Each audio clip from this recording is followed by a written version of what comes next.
Stadium, the New York Mets are on the air, and tonight, the New York Mets play their first night ball game in Shea Stadium, entertaining the Cincinnati Reds. Tonight's game brought to you by Rheingold Extra Dry and Viceroy Cigarettes. Well, hi, everybody. This is Bob Murphy with Lindsey Nelson and Ralph Kiner. I'll start with a play-by-play description of tonight's historic opener of night baseball in Shea Stadium. The pregame ceremonies have just been completed. Larry McPhail, who pioneered night Major League Baseball, first stepping to push a button that turned on the incandescent lights. Then Franklin D. Roosevelt, Jr., whose famous father and beloved father threw the key in the White House for the first Major League night game back in 1935, pressed the button to turn on the newest thing in lighting for sports events, the Mercury lights. The Mercury lights will require 7 minutes before they will be what you would term in full bloom and reach their brightest magnitude. So the pregame ceremonies have just been completed. We'll be getting underway before very long. The batteries for tonight's game had a pitching change by skipper Freddie Hutchinson. Jim Maloney, who had been tapped to open the series tonight, will be held over and pitch the afternoon game tomorrow against Alvin Jackson.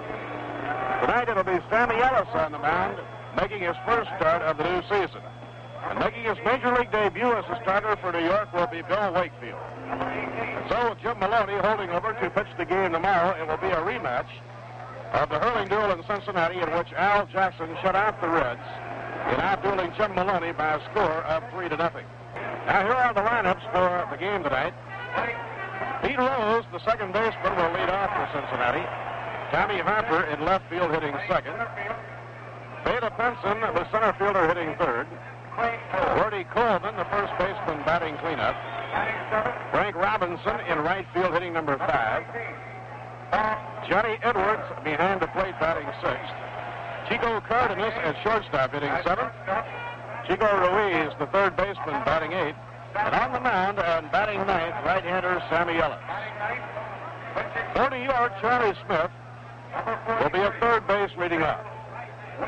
Tim Harkness playing first base and batting second. Ron Hunt will be at second. Ron will hit third.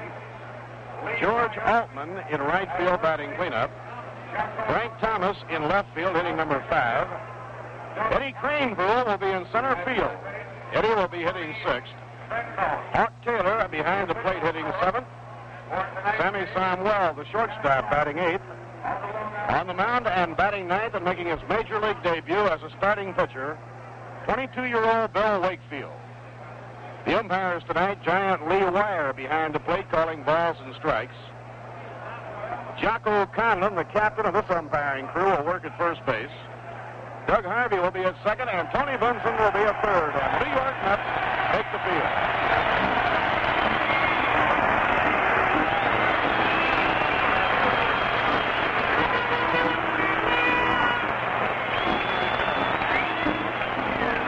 Now the New York Mets take the field, and we're about set to get underway with Shea Stadium's first night ball game. The blue Mercury lights are now just about in full bloom, reaching their full magnitude. And I want to tell you, it is a real thrill to sit here in the broadcasting booth and look out over the beautiful ballpark and the magnificent lighting system here at Shea Stadium. Johnny McCarthy's ground crew working with the grounds while the Mets were away as far as the infield and outfield grass are concerned, and it is a beautiful green. Bill Wakefield on the mound throwing in his warm-up tosses. Right now, ladies and gentlemen, the crowd will be rising and following the words on the giant message board in right center field and joining in with Jane Jarvis in singing our national anthem.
welcome by the crowd here at Shea Stadium. Everybody settling back into their seats.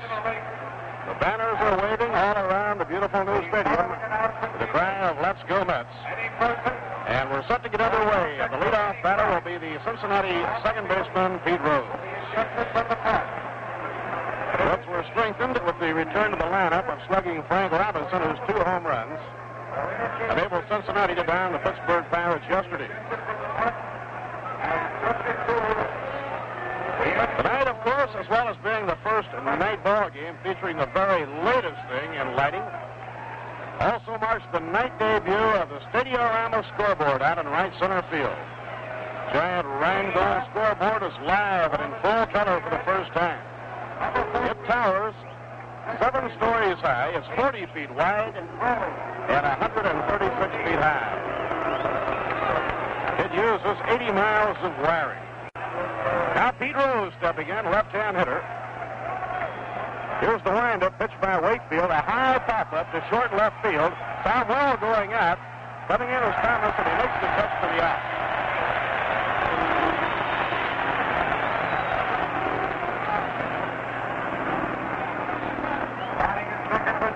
One pitch, and Rose retired on a fly to short left field.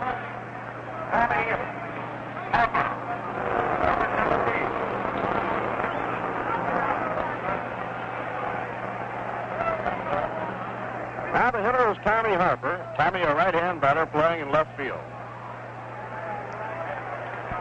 Bill Wakefield out of his windup. The grounder hit hard toward the hole, off the glove of Charlie Smith and on into left field, and Harper is on with a base hit. Charlie Smith was trying to cut the ball off going to his glove side, but it broke off the glove and on into left field.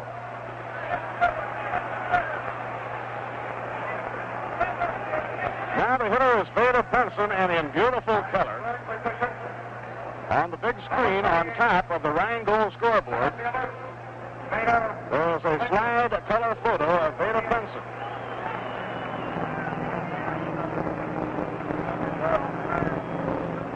Now the stretch by Bill Wakefield. Here's the pitch on the way, low and inside, ball 1. Well, that has to be the very latest thing in sports. On top of the 7-story high scoreboard in right center, a large screen, and by using a color photo slide, they have the picture of the batter.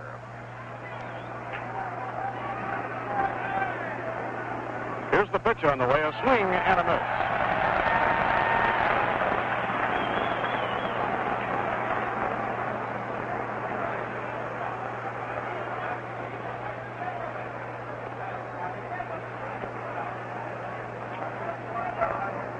One ball and 1 strike to count on Vada Penson. 1 out and 1 on. We're just underway. Down comes the pitch. And it's over for a call strike on the inside corner.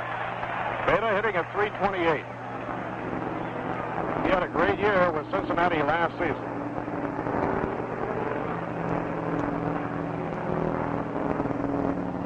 Now Bill Wakefield looking in to get his sign from Bob Taylor. Pitch on the way is fouled. Right straight back, no play. We mentioned the color photo slide, the picture of Vada Penson that was flashed onto the screen as he came up to bat. Next time you come to Shea Stadium, you'll notice the screen is in the middle and at the top of the scoreboard.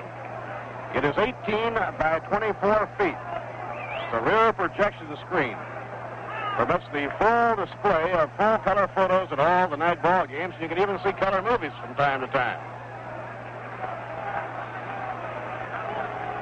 1 ball and 2 strikes on Vada Penson. Lightning fast left-hand hitter.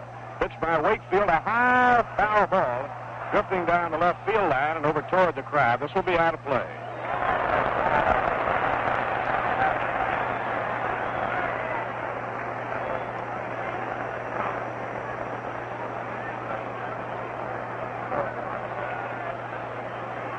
Gordy Coleman, the first baseman, waiting on deck. Beautiful night for the first night ball game in the stadium. Good crowd on hand.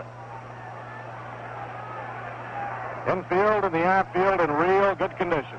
There goes the runner. The pitch, a ground ball hit hard to second. Ron Hunt firing to Harkness. Penson is out. Tommy Harper moving on to second.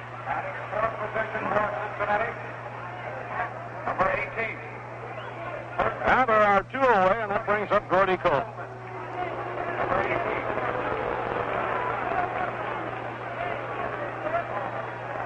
Gordy Coleman, left-hand batter. Coleman hitting at .273 with 9 homers, with 9 hits and 33 times at bat. He hurt the Mets in the opening game of the series out there with a late-inning home run. His home run made the score 3-2 New York, then a base hit and a game-winning home run by Marty Keough won it for Cincinnati. And this picture is on the screen now of Gordy Coleman.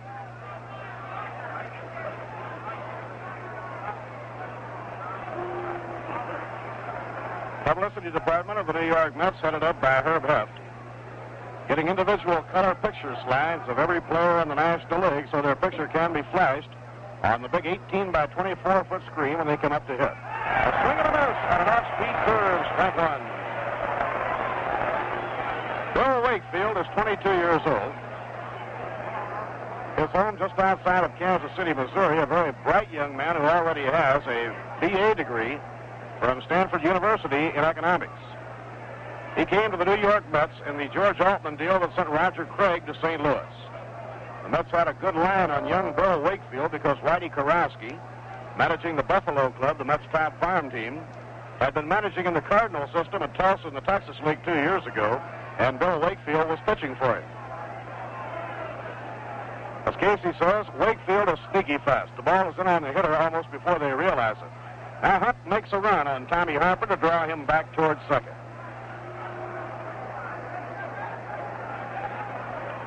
Wakefield up in pitching position. Delivers a curve is hit on the ground to second base. Hunt bobbles the ball, throws to first. Out, and the side is retired.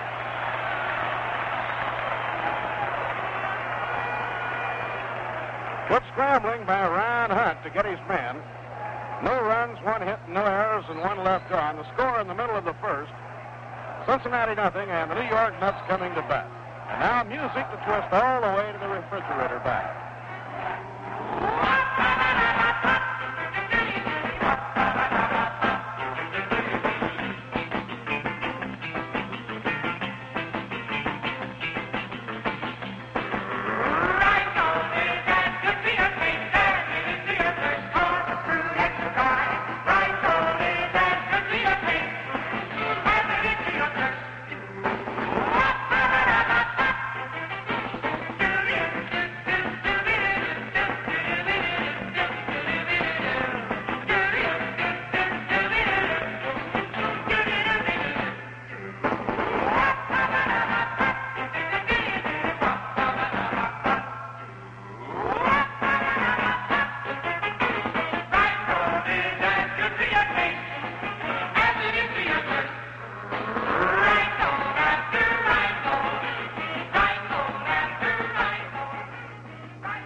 Last half of inning number 1. Sammy Ellis on the mound for the Cincinnati Reds. Jim Maloney had been tabbed. It'll be Maloney against Al Jackson in the day game tomorrow.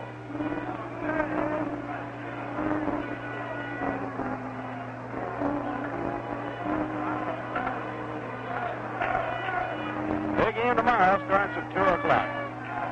We have more batters here tonight than we had on the first homestand. Many college youngsters are turning out here tonight for the first Shea Stadium night ball game, and they really have the enthusiasm. Leading off, for the New York Mets, number 1, third baseman, Charlie Smith. Now Charlie Smith will be leading off against Sammy Ellis. Last year at San Diego in the Coast League, Ellis won 12 and lost 10. He's a 23-year-old right-hander out of Birmingham, Alabama. He throws extremely hard. Stands 6'1", weighs 175. He relieved against New York in Cincinnati and pitched very well. A swing and a miss, strike 1. Lifetime against New York, Sammy Ellis has won 1 and lost none. Previous years, Ellis has had brief trials with Cincinnati and then returned to the Coast League. Now the windup pitch by Sammy Ellis. A breaking ball on the outside corner for a called strike. Real good off-speed delivery by Sammy Ellis. Got a giant banner out in right field. The youngsters are carrying it around saying, "Where's Homer?" Well, Homer's right here in Shea Stadium, and he'll be making his television debut tonight on the new season. Foul ball back upstairs and out of play.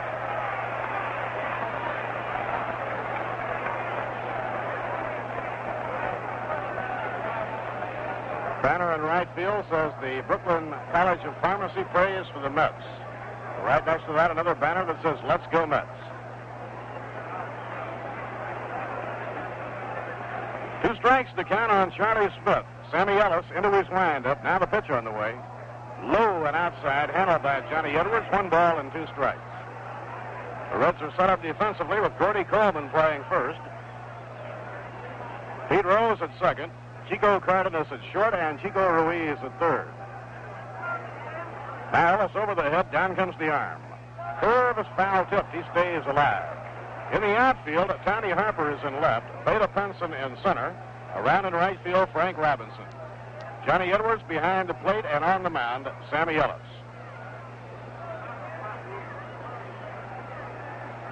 I can't get over the lighting here at Shea Stadium. It is as bright as daylight.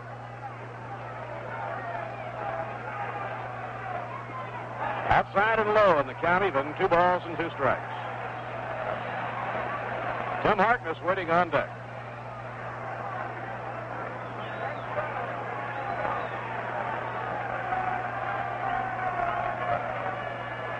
Tonight's game marks the opening of a 9-game homestand. 2 games with Cincinnati, 4 with St. Louis, and 3 with the Milwaukee Braves. Now Ellis into his windup. The pitch on the way. Low and inside. It's ball 3 on the string is out.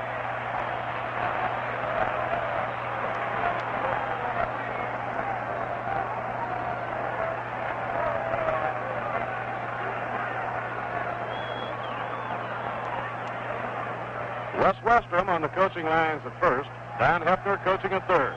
3-2 delivery. Foul ball. That was actually ball 4. It was high and inside. Smith was trying to get out of the way of it, and as he lunged away, the ball hit his bat and went foul.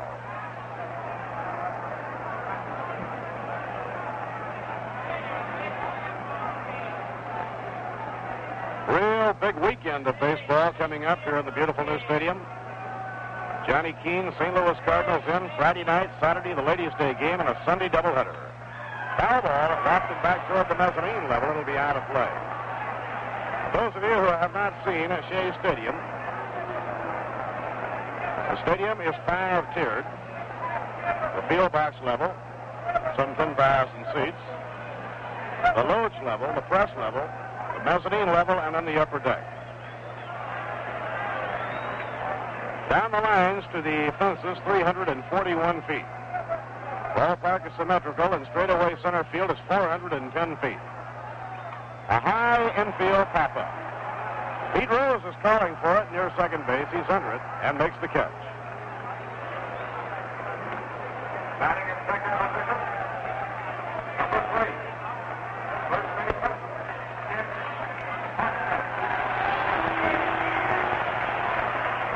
Now the hitter is Tim Harkness. Canadian-born slugger, batting at 333.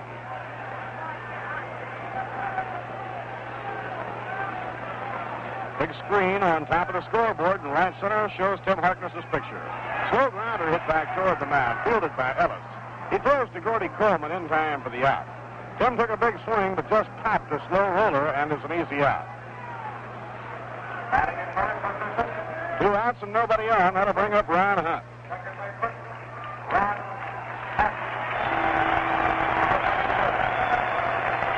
Ron has very rapidly become a tremendous favorite with the New York Mets fans. President George Weiss of the New York Mets seated by the dugout with his special guest for tonight's game, Franklin D. Roosevelt Jr., the Undersecretary of Commerce, and Larry McPhail. George Altman comes out on deck. Now the pitch by Sammy Ellis. It's over for a call strike to Ron Hunt. Ron hitting .324. Ron leads the ball club in runs scored, in total base hits, in doubles, and in total bases. Gets the outside corner for a foul strike. 2 strikes now to Ron Hunt.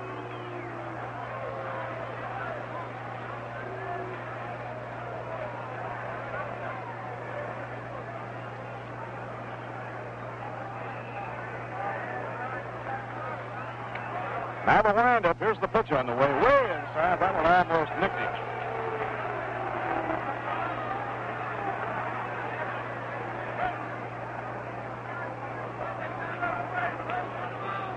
No traffic pileups whatsoever around the stadium tonight. Good crowd on hand as the Mets open their 9-game homestand. Young Sammy Ellis from Birmingham, Alabama, swings into his windup. Here's the pitch. Curve bends too high. 2 balls and 2 strikes on Ron Hunt.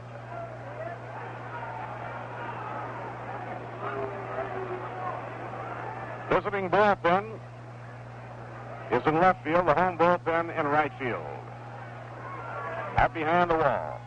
Foul ball back to the upright screen, no play. The players in the bullpen are able to watch the ball game. They have a special opening cut in left and in right. When they are called on to warm up, they no longer can watch the proceedings. They then must disappear behind the wall to get warmed up. Now Sammy Ellis with a somehow no wind-up type delivery. Curve is hit high in the air, a fly ball to center. David Benson ambling back, draws a beat on it, puts it away on the side is out. No runs, no hits, no errors, and none left on. At the end of 1 inning, the score, the Cincinnati Reds nothing and the New York Mets nothing. History in the making tonight. Latest thing in lighting for baseball parks, the Mercury lights, which require about 7 minutes to really warm up to full magnitude. And the crowd seems to really be enjoying themselves. A day game tomorrow. Jim Maloney and Al Jackson are the pitchers. The game time tomorrow, 2 o'clock. Hope you're planning to be with us. Then the big weekend, a 4-game series with St. Louis. Johnny Keene brings the Redbirds in for a night game Friday night, a day game Saturday. Ladies, the Saturday game will be a ladies' day, the second this year here in Shea Stadium. Wonderful opportunity for you to get your group of girls together and enjoy the afternoon here at Shea Stadium. Sunday, the first Shea Stadium doubleheader. The Mets entertaining the Cardinals. Next Monday, the Mets will have a day off. Then the Milwaukee Braves come in for the last 3 games on this homestand. The Braves series will be next Tuesday night, Wednesday, and Thursday afternoons. Tickets are on sale for this homestand and all remaining home games for Shea Stadium at the ticket office located here in Shea Stadium, Midtown Manhattan, at the Long Island waiting room of the Penn Station, Grand Central Terminal, and on Long Island in Huntington at the Walt Whitman Shopping Center at Macy. Bill Wakefield pitching for the New York Mets. The batter is Frank Robinson. Grounder hit hard, foul down the third base line. Robinson jumping on the first delivery thrown by Bill Wakefield. He fouls it.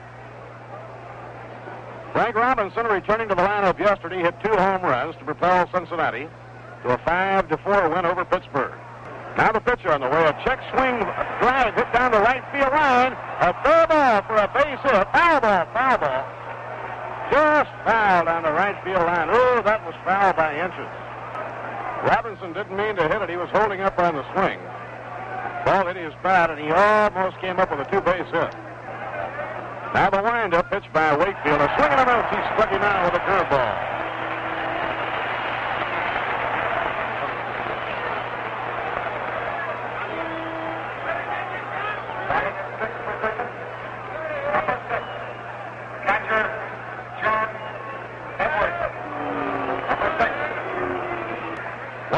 On top of the second. Now the hitter is Johnny Edwards. He takes low inside, 1 ball and no strikes. The only day game in the National League was in San Francisco, the Chicago Cubs defeating the Giants 4-2.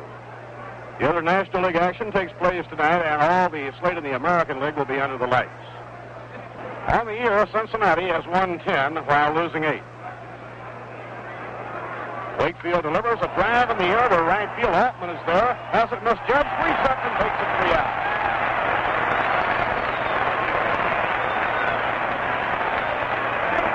Hard hit line drive. It fooled George Altman. Undoubtedly, it'll take the players a few games to get adjusted to the tremendous lighting here in the stadium. Altman started in on the drive and then had to go back in a hurry, reach up, and take it over his head one-handed. 2 outs and nobody on. The batter is Chico Cardenas. Cardenas off to a good start, hitting at .328, and he has knocked 8 runs in.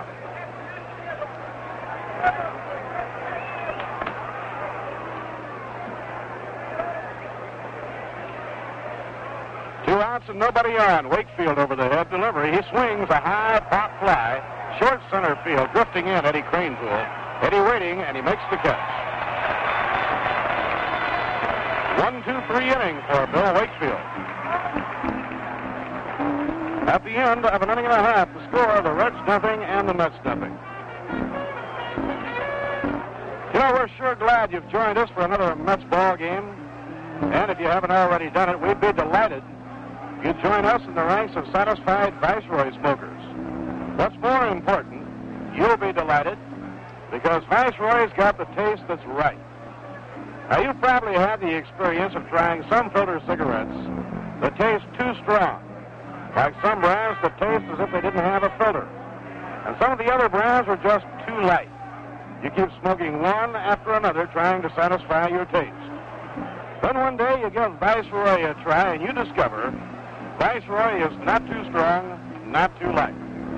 Viceroy's got the deep weave filter and the taste that's right. The time to make that discovery? The very next time you buy cigarettes. So get with my cigarette, Viceroy. Viceroy's got the taste that's right. For New York, George Altman will lead off against Sammy Ellis in the last half of the second. Number 2, right fielder, George.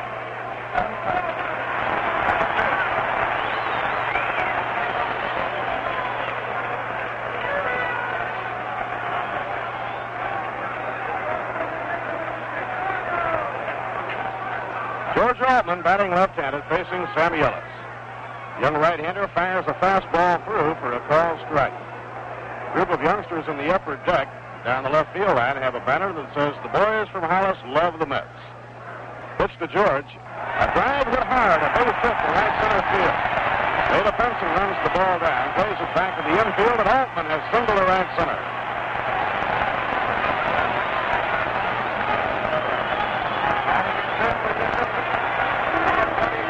Now the hitter is Frank Thomas.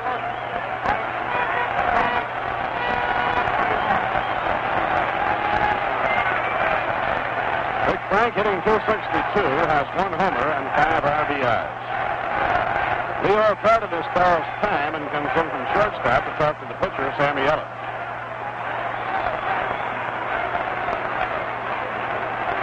Well, the grass is a beautiful green. Talking to Johnny McCarthy before the game, he says the field is dry and in good shape. Here's the pitch on the way. A swing and a miss.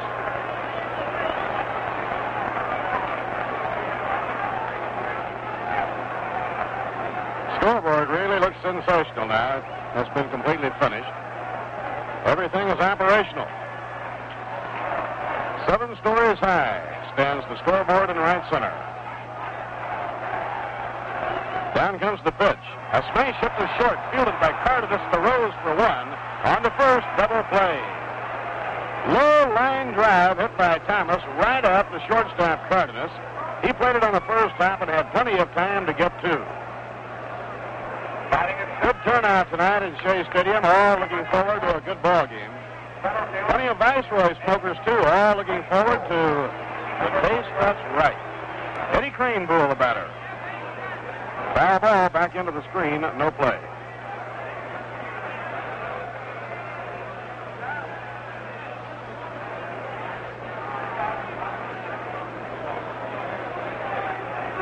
"19-year-old Eddie Cranepool batting against Sammy Ellis. Here's the pitch on the way. A swing and a miss and a high hard one.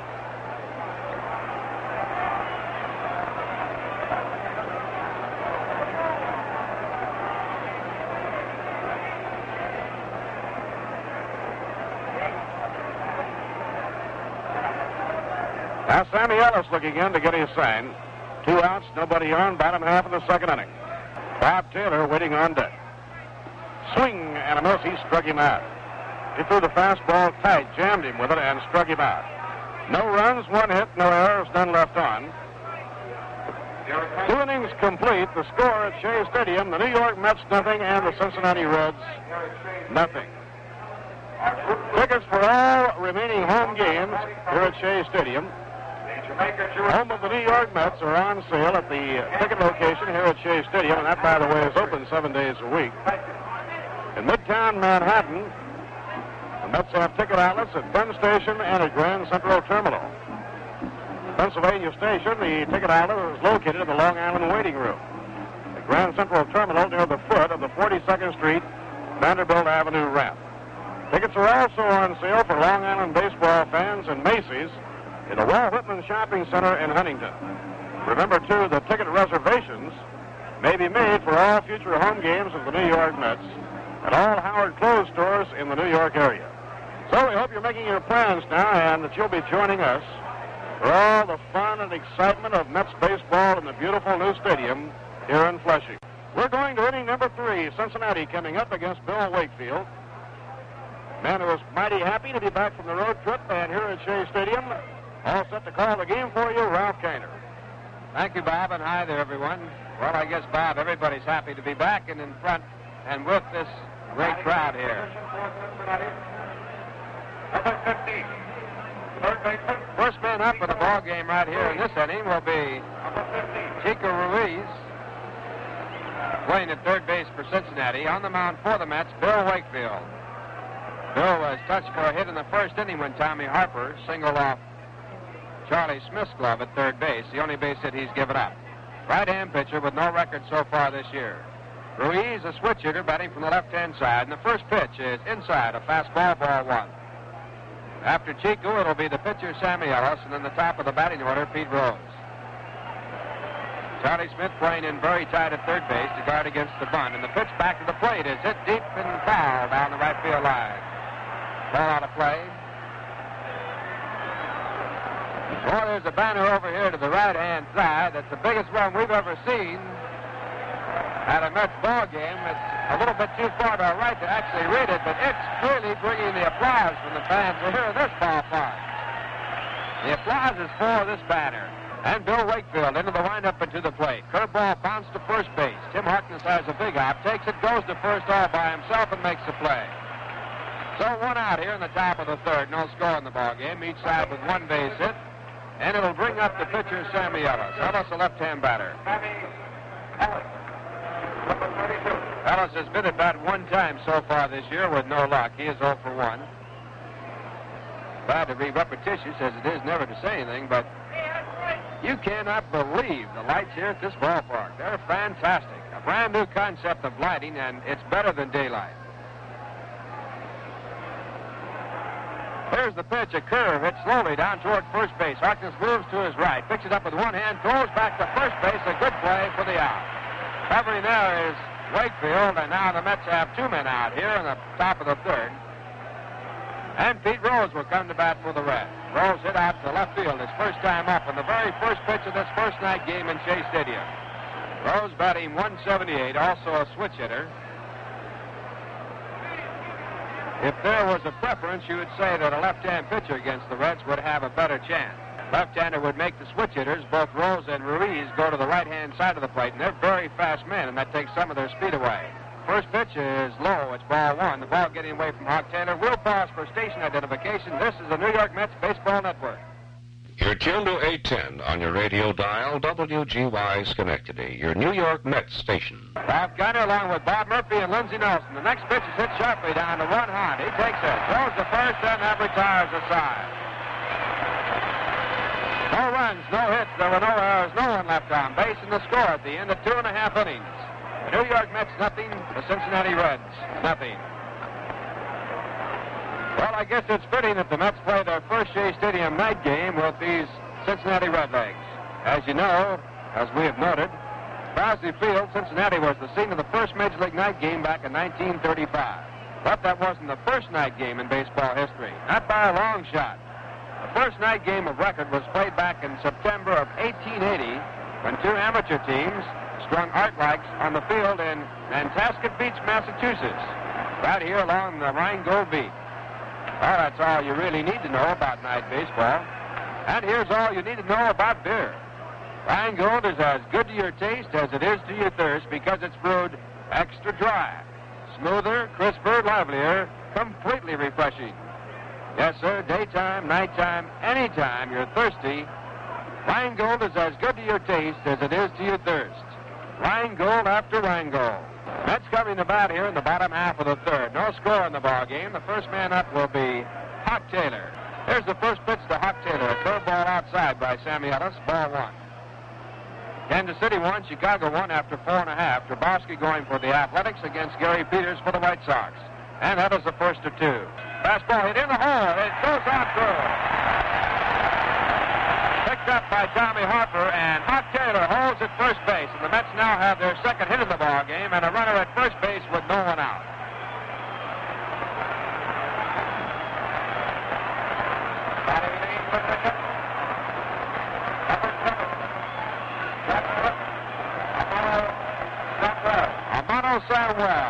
Sammy Samuel coming to the plate for the Mets with a runner at first base. Samuel batting at .233, a right-hand batter, playing shortstop in this ball game. Ellis now in the stretch position. The first pitch to the right-hand batter is a fastball in for strike one. One strike count. Ellis with the sign.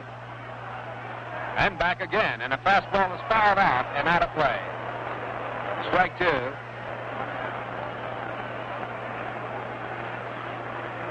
Two-strike pitch to Samuel. It hits him right on the right shoulder. Fastball off the right shoulder, possibly on the hand also. Yes, on the hand, left hand, which was inside, and Sammy was late getting out of the way. He looked like he was going in for the curveball. It was a fastball.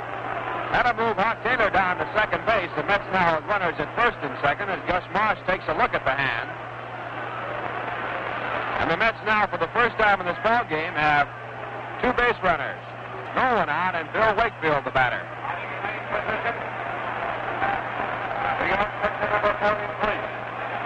Wakefield has been at bat one time this season.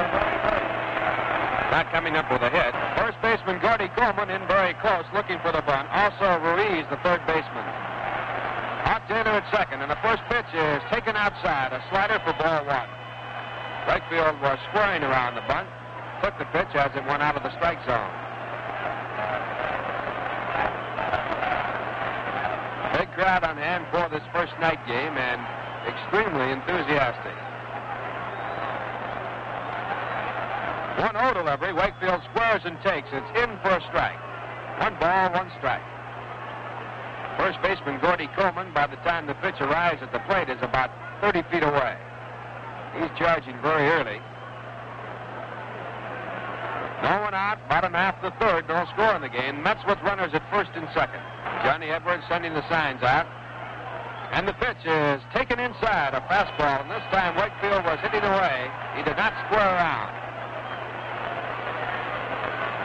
That now moves to 2 balls and 1 strike. Now Ellis back again. This time Wakefield takes it. It's ball 3.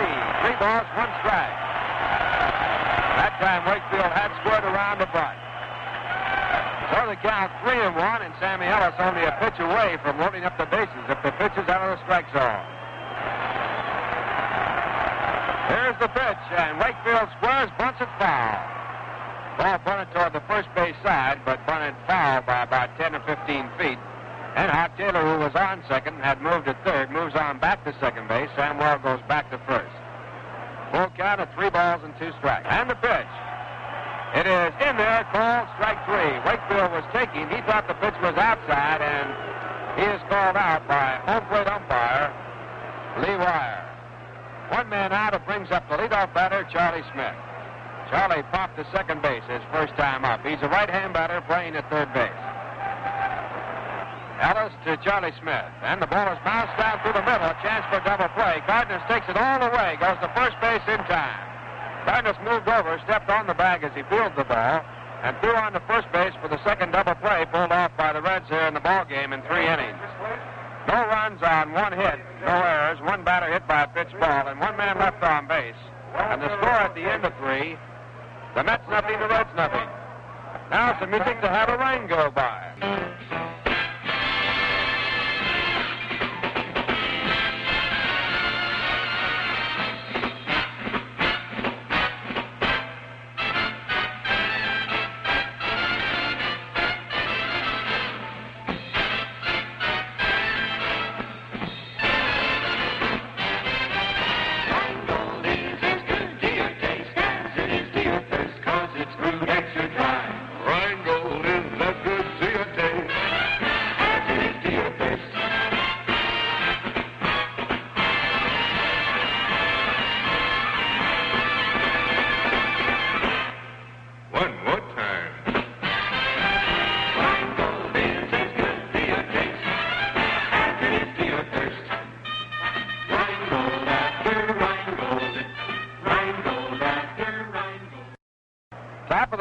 inning with no score in the game. The Reds coming to bat.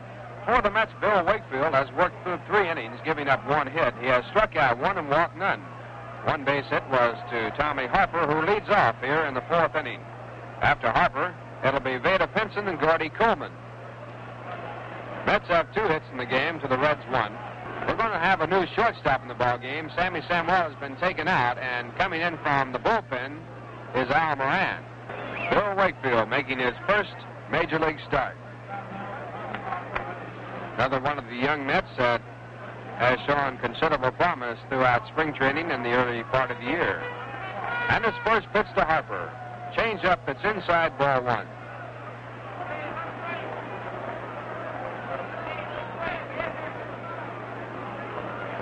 No score in the game. Top of the 4th inning. Wakefield back to work. And a fastball is low. Ball 2. 2 balls, no strikes. Reds with great speed in their lineup. Tommy Harper, a very fast man. Pete Rose, extremely fast. Vada Pinson, one of the fastest in the league. Frank Robinson, also very fast. And Chico Ruiz, also very fast. Next pitch is back again. Ball 3. 3 balls, no strikes.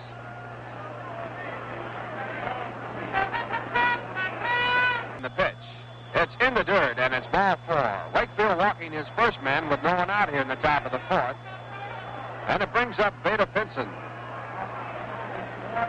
Vada Pinson, who grounded out to second base his first time up, batting for the 2nd time. Pinson hitting .323, left-hand batter. And the pitch. And the ball is hit out to shallow left field. Frank Thomas coming in near the foul line. He has room. The ball high in the air. And he makes the catch. Harper, who was halfway down to second base, returns to first. And the Mets have their first out. It brings up Gordy Coleman. Coleman bounced to second base his first time up. The left-hand batter, batting at .265. Coleman has 1 home run this year. That came against the Mets. With a high fastball to the center of the bleachers in Cincinnati. And the pitch to the plate is outside. A fastball just outside around the knees. 1 ball, no strikes. On deck batter is Frank Robinson. The pitch is hit out to shallow center field.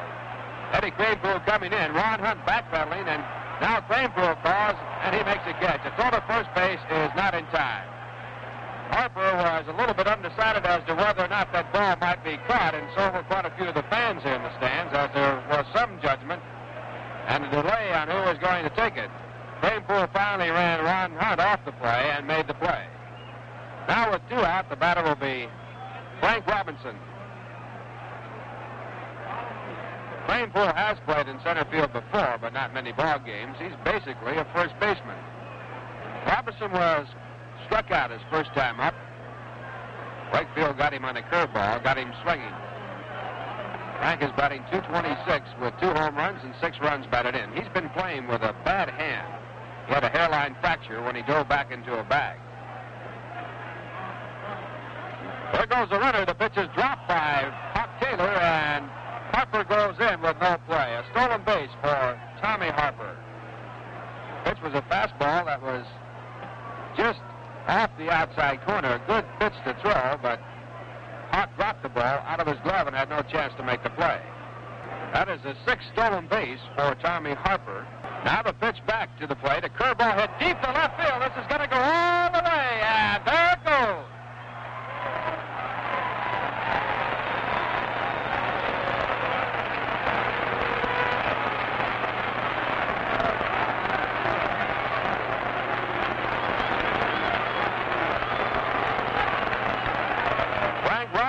With his 2nd home run of the year, making his 3rd home run of the year, driving in Tommy Harper ahead. He had a high curveball into the left field area, deep to left field. And for Frank Robinson, that is his 265th home run. 265th Major League home run.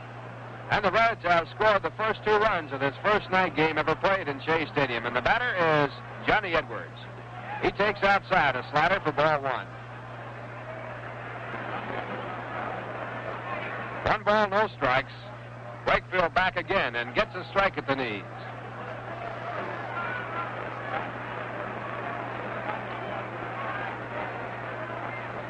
Reds lead it 2-0. Pitched back to Edwards in the dirt. Ball 2. Wakefield taking the signs. And his pitch to Edwards is outside. Ball 3. 3 balls, 1 strike. Edwards, a left-hand batter, batting .262. Well, the walk to Tommy Harper gave Frank Robinson a chance to bat in the 4th inning, and that gave the Reds a chance to take the lead 2-0. Robinson's home run coming with 2 men out. Now the pitch. It is outside, ball 4, and Wakefield now has walked his second man. That'll bring up Leo Cardenas. While we wait for Cardenas to come to bat, we'll pause for station identification. This is the New York Mets Baseball Network. You're tuned to 810 on your radio dial, WGY Schenectady, your New York Mets station. Bob Kiner along with Bob Murphy and Lindsey Nelson from Shea Stadium. The Reds lead 2-0. And the pitch to Cardenas is hit to left field down the line. It could go for extra bases. The ball is off of the wall. Picked up by Frank Thomas. A throw in now to Moran, and they hold the runner at third base. And Leo Cardenas goes into second base with a stand-up double. That ball hit high off the wall, 341 feet away. And the Reds now with runners at second and third and 2 men out. And Chico Ruiz coming to bat. Fast fielding by Frank Thomas, playing the carom off of the wall, held the base runner, Johnny Edwards, at third base. Reds lead on 2 runs and 3 hits. The Mets have no runs and 2 hits. And a fastball is in the air in the shallow left field. Frank Thomas coming in calling for it. He has some room, and he makes a catch that retires the side. In the inning, the Reds score 2 runs on 2 hits. One of them a home run by Frank Robinson to account for the 2 runs. There were no errors, and 2 men were left on base. And the score at the end of 3.5 innings, the Reds 2, the Mets nothing. Viceroy taste the way you'd like a filter cigarette to taste. Not too strong, Not too light. Viceroy's got the taste that's right. That's right. Viceroy's not too strong, like brands that taste as if they didn't have a filter. And not too light, like others that keep you smoking one after another, trying to satisfy your taste. Viceroy's not too strong, not too light. Viceroy's got the deep weave filter for the taste that's right. Deep weed filter, right? Taste that's right, right. Not too strong or light. Viceroy's got the taste that's right. Viceroy taste the way you'd like a filter cigarette to taste. Not too strong, And not too light. Viceroy's got the taste that's right. Bottom half of the 4th inning, the Mets coming to bat. They trail by 2.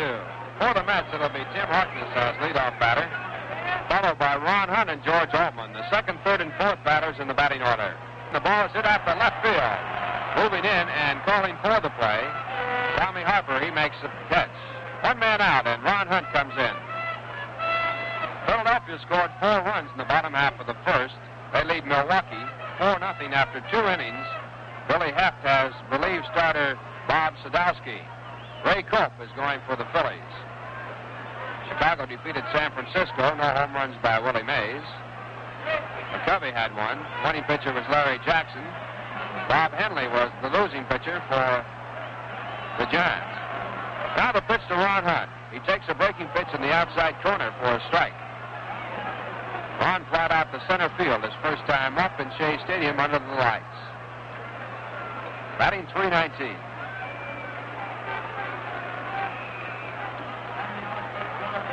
Ellis back, and the ball's hit in the hole. Going over is Cardenas. He's up with it. Here's the long throw. It's not in time.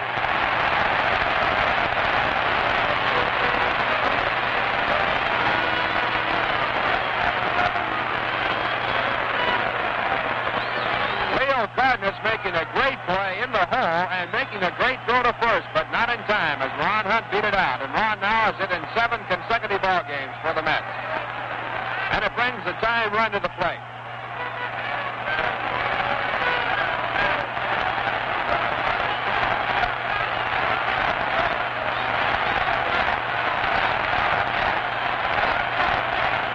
George Altman, the batter, with a base hit so far in the game. And a throw to first base. Hunt gets back with no play. George had the first base hit in this game for the Mets, a single in the center field. Now Ellis with a pitch, and it's taken on the outside corner, strike one. Reds lead 2-0.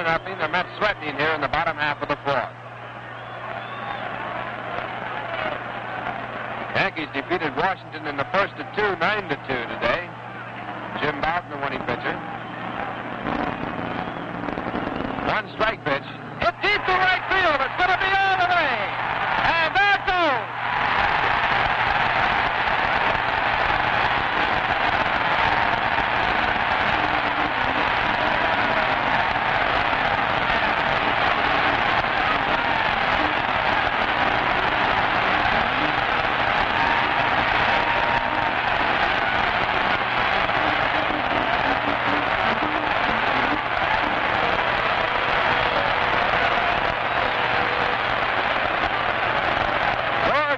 Bringing this crowd to its feet and paying his first dividend for the Mets. A long home run to right field to tie it up. His first home run this year, and it brings up Frank Thomas. Scoring ahead of Altman was Ron Hunt. Brand new ball game, and the first pitch to Frank Thomas. Curveball, it's high for ball one.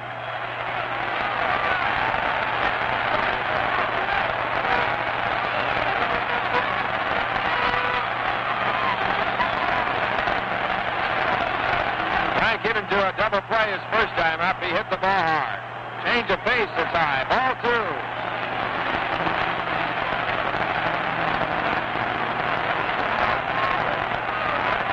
Thomas has one home run this year and 5 runs batted in. His home run came off Joey J in Cincinnati. And he takes a fastball in the outside corner, a called strike.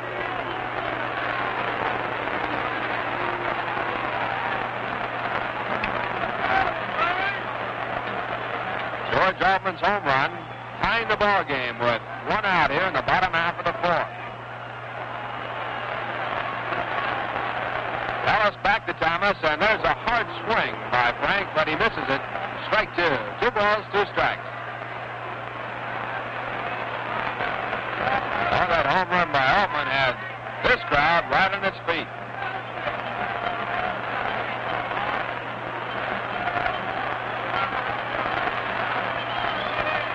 2 balls, 2 strikes. The pitch to Thomas.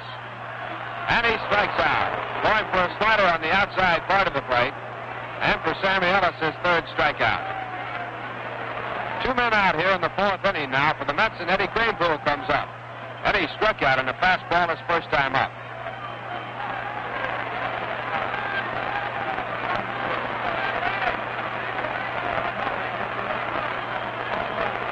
Kranepool batting 185, a left-hand batter. And the first pitch to him by Ellis is hit in the air into shallow right field. Going back as Pete Rose. He calls for it.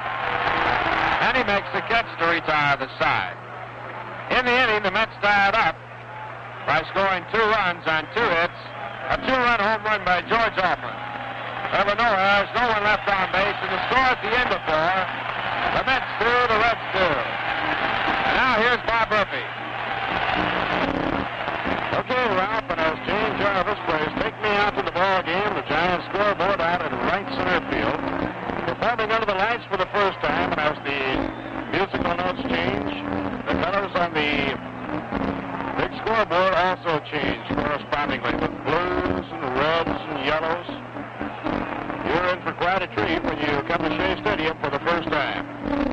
And when you do come to Shea Stadium, remember that over the weekends and for night games like tonight, much more parking space available since there is no commuter parking at those times. You'll have ample parking space at Shea Stadium. Many of the fans who come for the day games are using public transportation, taking the Flushing IRT or the Long Island Railroad. Sammy Ellis will be out to hit against Bill Wakefield as the game moves into the 5th inning. Game tied now 2-2. George Altman, a power hitter, who has been getting his sights in tune the last 2 or 3 ball games after a rather slow start caused by a shoulder injury, belting his first home run of the year to tie the game.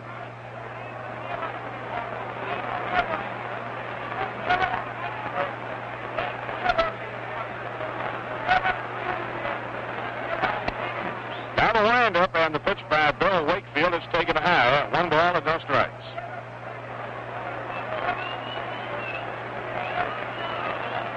Sammy Ellis, the batter, batting left-handed against right-hander Wakefield. Under the knees, ball 2, it's 2-0. Starting time for the day game tomorrow will be 2 o'clock. Each club will have its ace on the mound. Al Jackson pitching for New York, and Jim Maloney will pitch for Cincinnati. Next pitch on the way. This is over at the knees, a call strike, 2-1.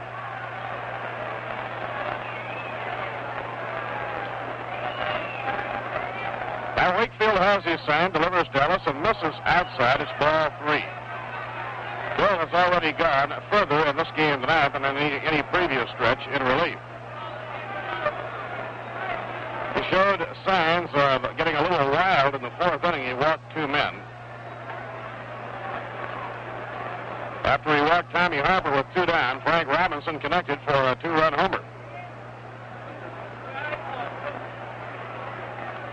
Now Wakefield behind on the opposing pitcher, the 3-1 delivery. He walked him. It's inside, ball 4, and so Wakefield kicks the dirt a little bit in disgust. Nothing a pitcher hates worse than to walk the opposing pitcher leading off an inning. Now the sign will go to the bullpen for New York.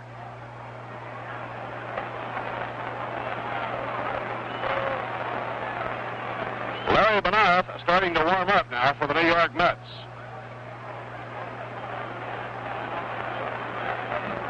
Third walk given up by Bill Wakefield, and now Pete Rose is up at the top of the batting order. Rose, a switch hitter, batting left against Wakefield. Very speedy, a good bunter, and coming in close at third now is Charlie Smith. Wakefield off the stretch delivers inside and high. That was way out of the strike zone. St. Louis and Pittsburgh, no score after 2.5 innings in Pittsburgh. Ray Sadecki against Bob Friend. Cardinals got a great boost yesterday on the pitching of Ray Washburn. Here's the pitch on the way. Slow breaking pitch over for a call strike. 1 ball and 1 strike. Now Ron Locke is also warming up along with right-hander Larry Bernard. Phillies 4 and the Braves 2 in Philadelphia at the end of 4 innings. Ray Culp for Philadelphia. Billy Huff relieved Bob Sadowski in the 2nd. Fastball outside. 2-1 the count on Pete Rose. Second game tonight in Washington. It'll be Stan Williams against Claude Osteen. Yankees won the opener 9-2 behind Jim Bouton. Lopez hit 2 home runs. Mantle and Norris each hit 1. Here's the pitch to him. Strike on the inside corner of the count even. 2 balls and 2 strikes. Dave Nicholson, the Chicago White Sox strong boy, has hit 2 home runs in the game at Chicago tonight. The White Sox lead Kansas City 6-1 at the end of 6 innings. That, by the way, is the first game of a twilighter. Baltimore 2, Cleveland nothing after 3. McCormick against McMahon in relief of Curley. Now the stretch. The 2-2 delivery. Fly ball in the air to left field. Thomas racing back. It's over his head for a base hit. Back into the left field corner. Ellis is on his way to third and into second. Pete Rose with a double over the head of Thomas.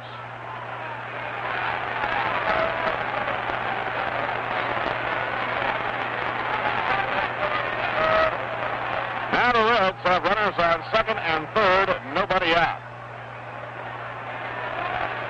Tommy Harper is coming up to hit. The Reds now casting a menacing shadow. 2 men in scoring position. Nobody out, and their big hitters coming up. Tommy Harper has singled to left and drawn a walk.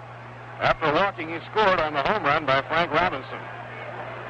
Let's bring the infield in. The outfield is stride toward left. They'll try and hold the runners. Here's the wind-up and pitch. Ground ball through the box, a base hit for center. Ellis is coming down the line to score. Around third is Rose. He's coming in. A throw coming in. tried to be cut off. It can't be done, and Taylor has to back it up at home plate. And on to second on the throw home goes the hitter, Tommy Harper. The Reds lead 4-2, and Casey is on his way to the mound.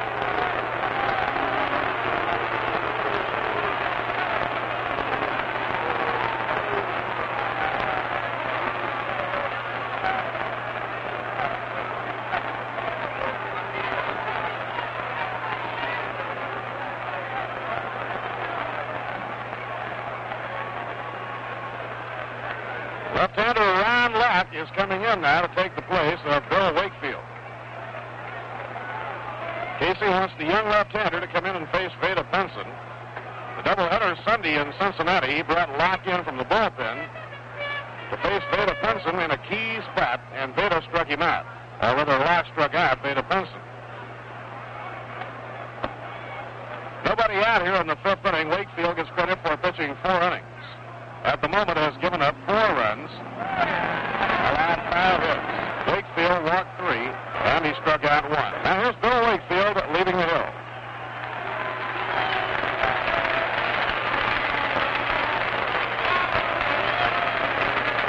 Casey standing on the mound talking to Ron Locke. Ron, an outstanding young prospect, a Rhode Island boy who's had only 1 year in pro ball, and that was a highly successful year at Auburn in the New York Penn League. Reds 4 and the Mets 2 are in the top of the 5th inning. A day game tomorrow. It's Al Jackson against Jim Maloney. Game time at 2 o'clock. Now the PA announcement by Jack Lee placing Ron Locke into the ball game. Number 45.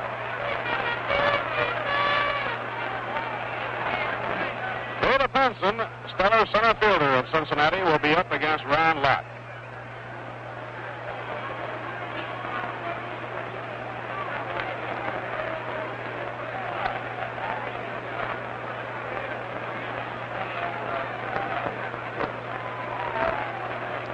In the 7th inning of the first game of the Sunday doubleheader in Cincinnati. 2 men out. 3 runs in and a man on, and Casey brought Locke in to face Benson, and he struck him out. That protected a 1-run lead at the time. It was 5-4. But in the 8th inning, the Reds got 2 runs off Ed Bata to win the game 6-5.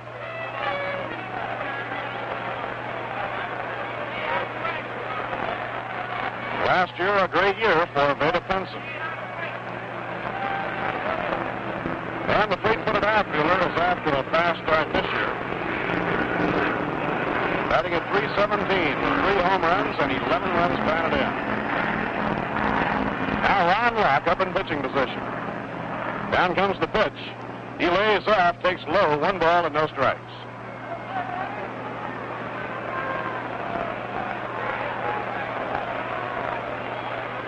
Benson hitting number 3 in the order. Gordy Coleman, the cleanup batter on deck, and then Frank Robinson. Each team has a home run, each with a man on. Robinson for Cincinnati and Altman for New York.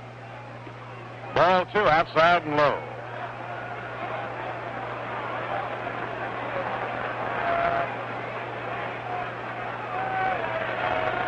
Ed Bata has joined Larry Bernard in the New York Mets bullpen.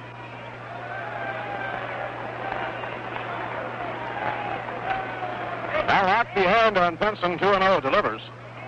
Slider outside, ball 3, it's 3-0. Brown relieving for the 6th time in the young season. Last year at Auburn in the New York Penn League, he won 18 and lost 8.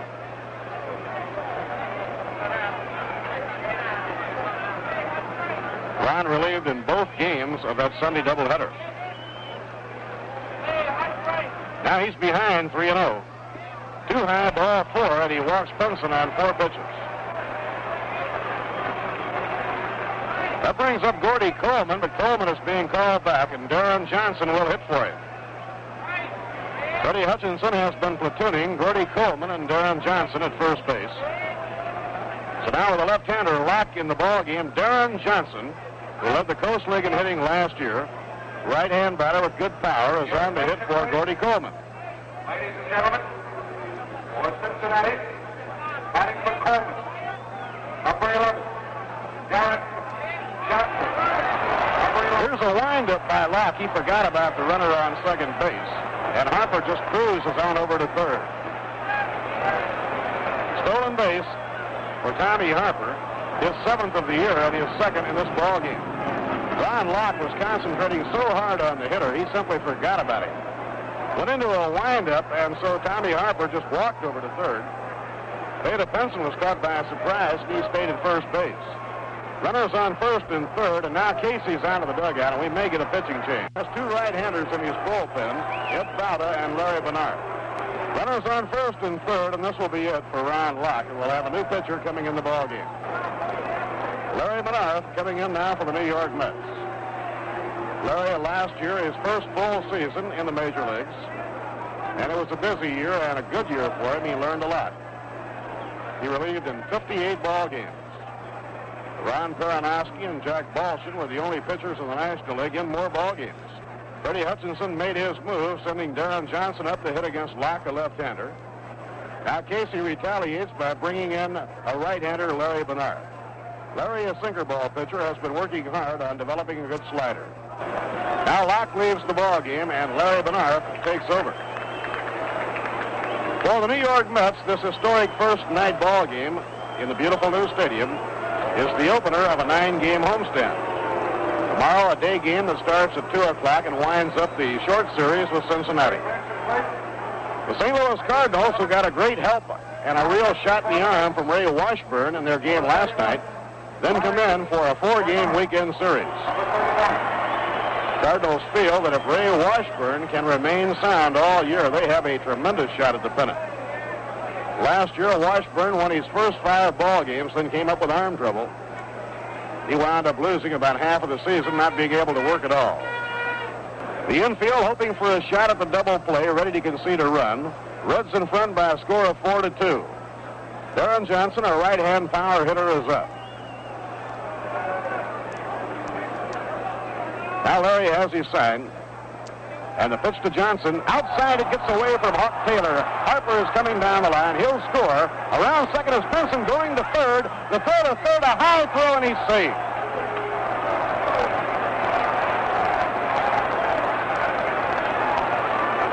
Wild pitch charged to Larry Bernard on his first delivery.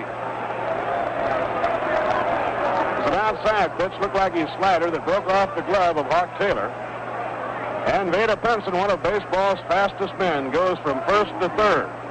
Taylor tried to get him, but his throw to third, which might have been in time, was a high throw. Smith had to jump to grab it. Reds lead 5-2. Now the infield has to come in. Here's the pitch on the way. A drive in the air to right center field. Altman going hard. He'll have to play it. He lost the ball in the lights. Down the line to score is Veda Benson. Johnson goes into second with a run-scoring double.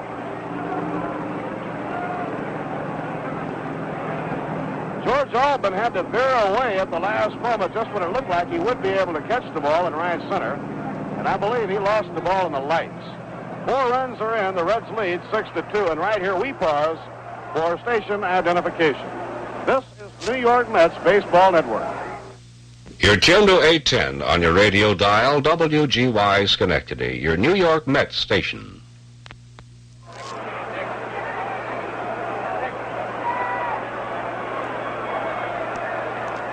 Bob Murphy with Lindsey Nelson and Ralph Kinder from Shea Stadium. We're in the top of the 5th inning.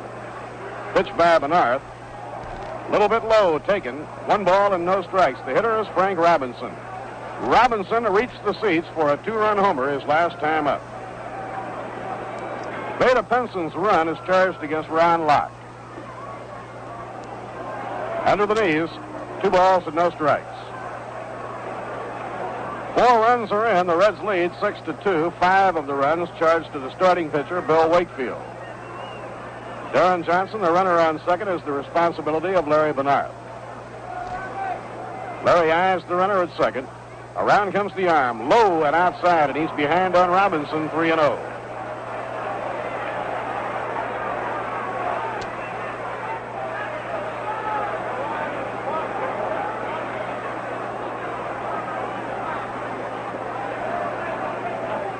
Now let's see if they give Robinson the green light on the 3-0 delivery. Here's the pitch. Swung on a ground ball, base hit going to right field. The runner was going. Around third is Johnson. He's heading in. Altman's throw coming in is cut off by Harkness, and it's 7-2. Ball hit through the vacated spot of Ron Hunt. With the runner going, Ron broke, trying to draw the runner back. The ball went through the right side. I doubt if he could have gone far enough to his glove side to handle it anyhow. So it's a base hit for Robinson. He hit 3-0, a ground single to right field.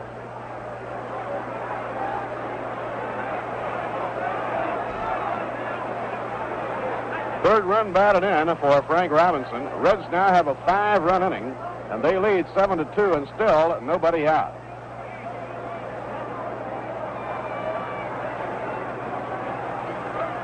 Off the outside corner to Johnny Edwards. 1 ball and no strikes. Cincinnati took a 2-run lead in the 4th inning on Robinson's home run. But New York came right back to tie the game on Altman's 2-run homer. Over at the knees, a call strike. 1 ball and 1 strike. Perry having trouble with his control, and he got a little mock cheer when he got that one over.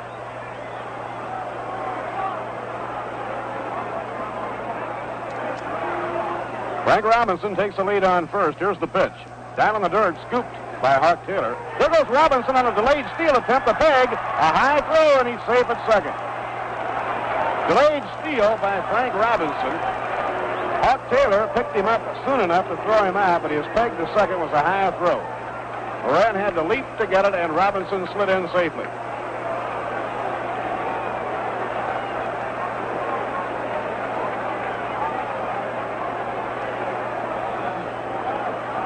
Stolen base for Frank Robinson. 2-1 the count on Johnny Edwards, the Cincinnati catcher. Edwards has lined to right and drawn a walk. Ground ball on the right side of the diamond to his glove side. Ron Hunt. He throws to first, 1 down. Robinson moves to third.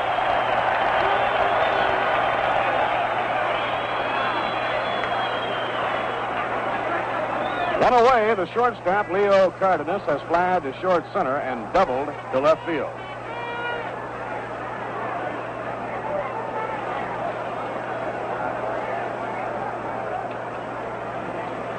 Cincinnati with 5 runs in on 4 hits here in the top of the 5th inning, aided by 2 walks. The infield drawn in, taken high on a fastball, 1 ball and no strikes.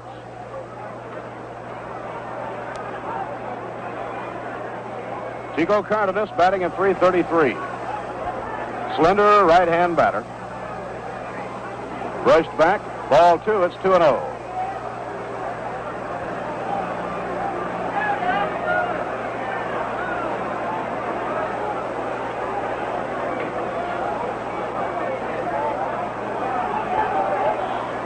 Now Larry Bernard has his sign from Taylor. Down comes his pitch. A swing and a miss on the sinker. He really turned that one over. And the count 2-2. Or check the count, 2 balls and 1 strike. The infield drawn in. Frank Robinson is on third with 1 man out. The outfield astride to left. A foul ball wafted back toward the crowd, and this will be out of play.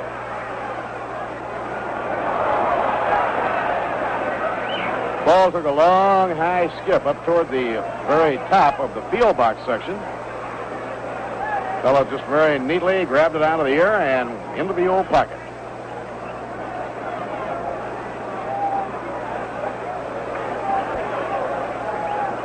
Count 2-2 on Leo Cardenas. 2-2 delivery. Curve is high, and the count full, 3-2. Tomorrow's game here at Shea Stadium will be a rematch of the mound duel in Cincinnati, when Al Jackson outdueled Jim Maloney to shut him out and win 3-0. 3-2 delivery. Grounded, foul down the third baseline.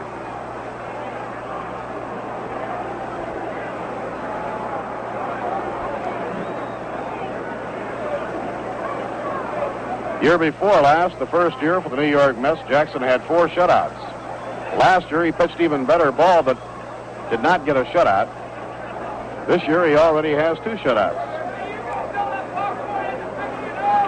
Drive toward the alley in left center field. It's sinking in, a base hit. Taken on a hop by Eddie Cranepool. Robinson down the line to score. A 6-run inning for Cincinnati, and they now lead 8-2.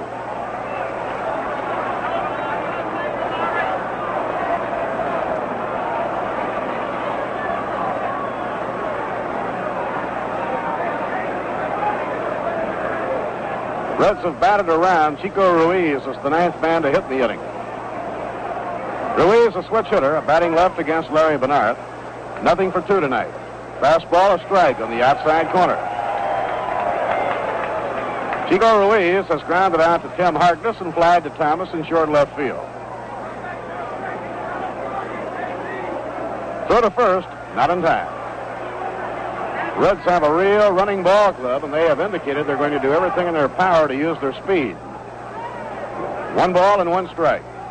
4-game series in Cincinnati. Freddie Hutchinson had his speed boys constantly trying to bunt for base hits.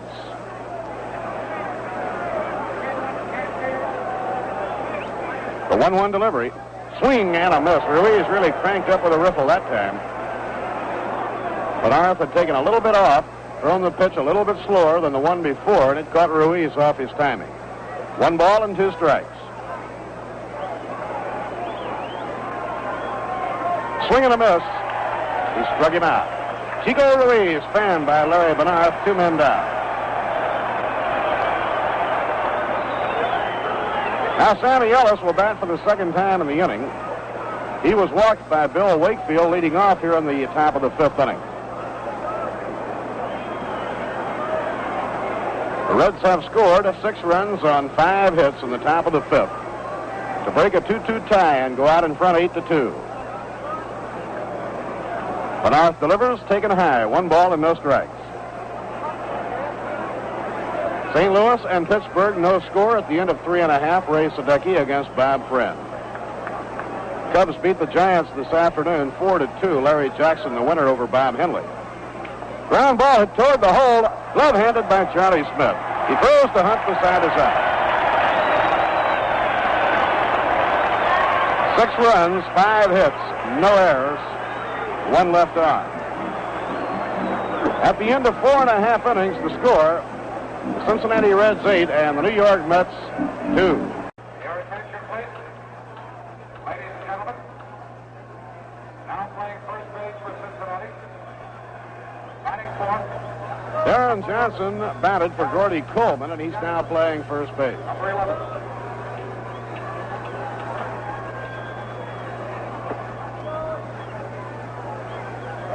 Bob Taylor will lead off against Sammy Ellis. New York now needing to explode for a big inning to get back in the ball game.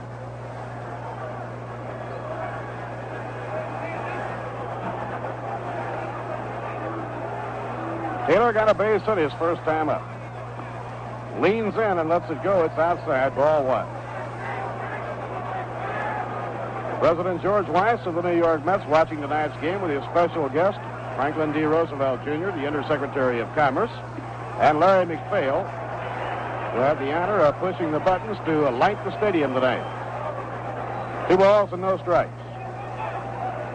The Mets' number 1 fan, Mrs. Joan Payson, watching the ball game.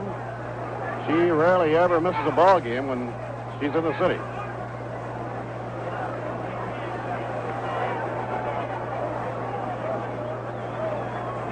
First game of that twilighter at Comiskey Park. The White Sox now own a 6-4 lead over the A's. The last of the 8th inning. Dave Nicholson has hit 2 home runs. Now Sammy Ellis behind on the count. 2-0 delivery. Low and outside. It's ball 3, 3-0.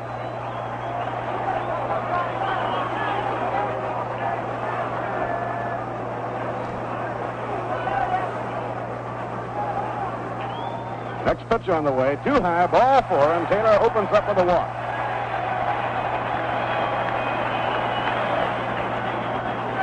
Al Moran comes on to hit. Al came in the game when Sammy Samuel had to leave it when he was struck on the wrist by a pitch ball. Ladies and gentlemen, batting in each position for the Mets.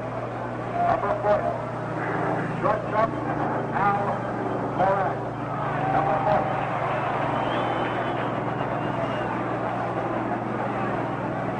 Larry Bernard now coming out on deck.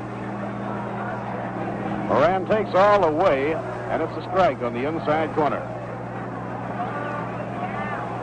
Mel Harder sending a sign now to the bullpen to Coach Sheriff Robinson. That will have some warm-up action in the event Casey wants to send a hitter up for Larry Bernard. Down comes the pitch. A slow grounder tapped towards second. Rose coming in. Taylor holds up. They throw to first for one. Tag play at second, and he's out at second for the double play. It was a tag play at second. Good base running by Art Taylor. He did the only thing he could. He slammed on the brakes and stopped. Rose then had to throw to first, which made the play a second at tag play.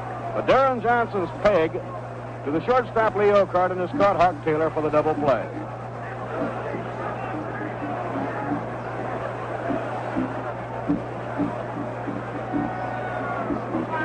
Those of you scoring, the play would go 4-3-6 for the double play.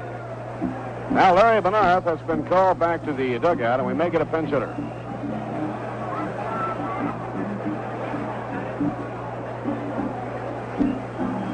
Two outs and nobody on. Ed Bowder in the bullpen, and Joe Christopher is coming out to bat for Larry Bernard.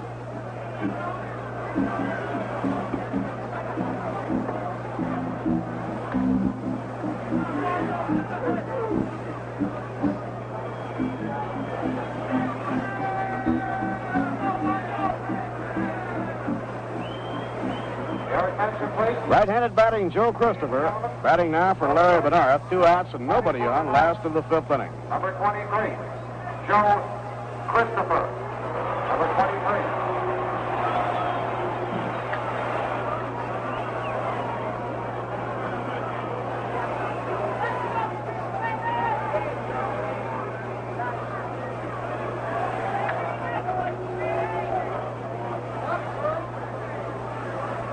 Now Sammy Ellis winding. Down comes his pitch. A swing and a miss by Joe Christopher. Strike one.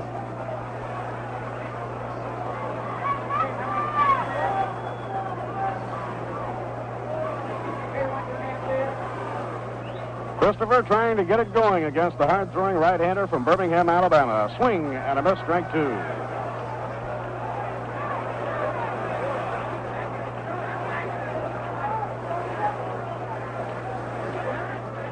Cincinnati 8 runs, 8 hits. New York 2 runs on 4 hits. Larry Bernard out of the game now in favor of a hitter. Larry gets credit for pitching 1 inning. Gave up 2 runs, allowed 3 hits. Call, strike 3 on the outside corner. And Sammy Ellis gets the pinch hitter, Joe Christopher, on 3 pitches. For Sammy Ellis, strikeout number 4. Side out in the 5th inning. No runs, no hits, no errors, and none left on. 5 innings complete. The score, Cincinnati 8 and New York 2.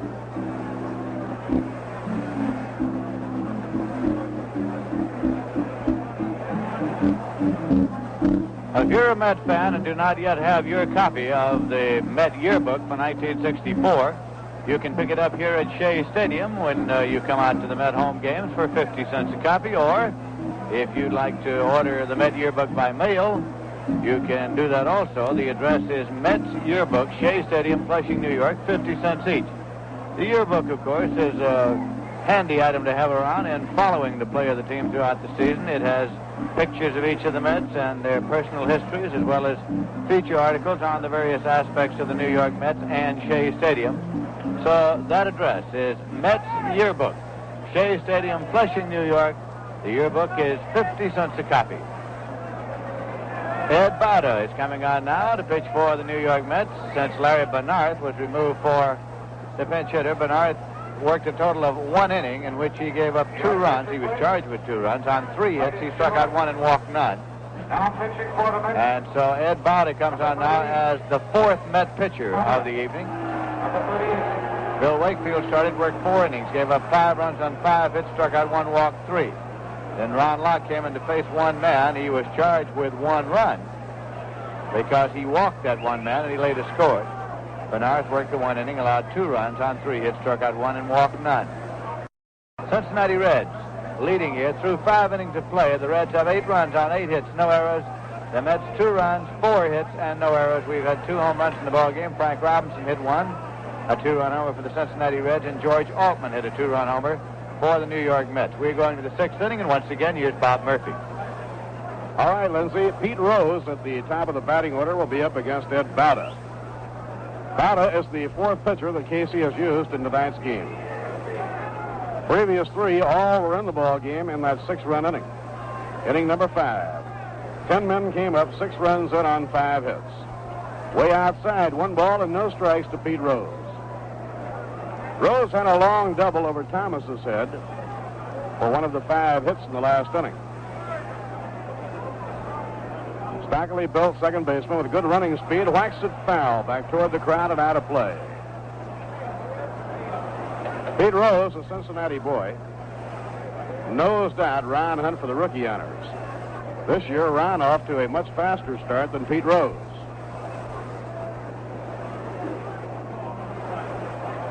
Ed Bauta, in relief for the 7th time this year, takes inside and low on the pitch to Pete Rose. 2 balls and 1 strike.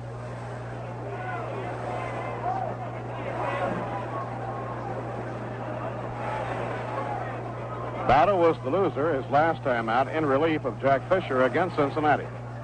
A high fly ball to left center. Eddie Cranepool running over toward the alley, and left center is under it, and Eddie has it for the out.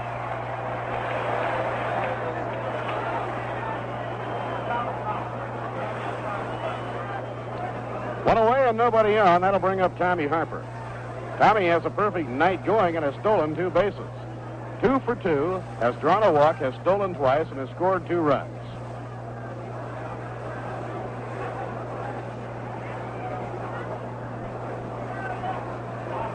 Harper, right-hand hitter, steps away. It's low inside. 1 ball and no strikes.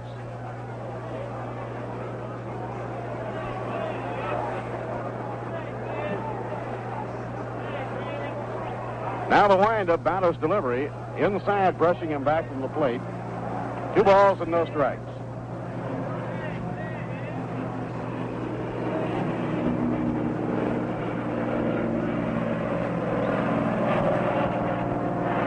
Now Bauta pausing for a moment to think it over. Tall right-hander winds and pitches. A strike on the inside corner, 3-1. Ed Bauta, tall right-hander, a native of Cañaway, Cuba.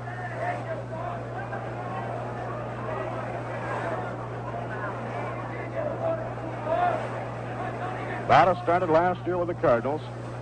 Came to New York in the trade for Ken McKenzie. Ground ball slashed to short. Big hop for Moran. It goes down, but he grabs it. Throw to first. He got him. Good play by Moran. That ball looked like it was going to come up on a belt-high hop. But for some reason, it didn't come up. It stayed down. Moran had to react in a hurry to it, and he did to make the play.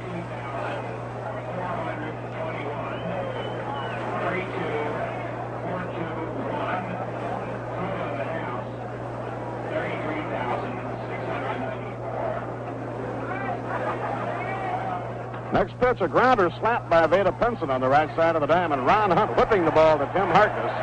A big crowd of over 32,000 comes up with a cheer. Side out, 1, 2, 3. No runs, no hits, no errors, and none left on. At the end of 5.5 innings, the score, Cincinnati 8 and New York 2. And now here's music to think of Rheingold in any language by.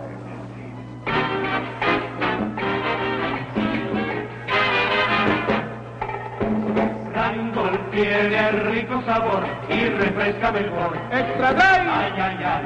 Rheingold tiene rico sabor y refresca mejor.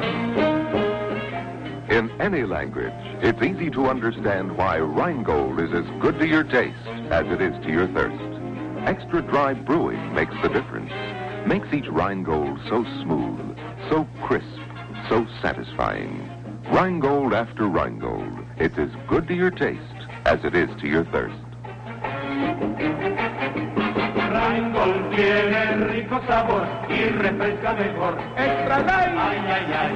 Rheingold tiene rico sabor y refresca mejor. Rheingold, beba Rheingold. Rheingold.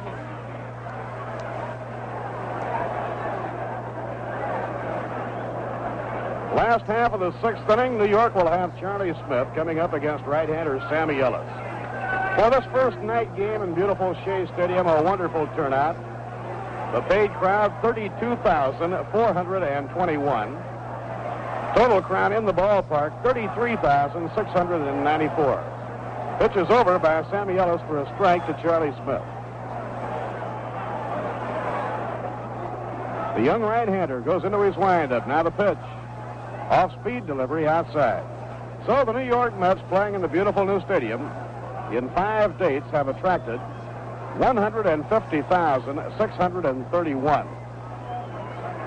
For a similar number of dates last year, the Mets show an increase now of over 70,000. Here's the pitch on the way. A curve is over. A call strike. 1 ball and 2 strikes.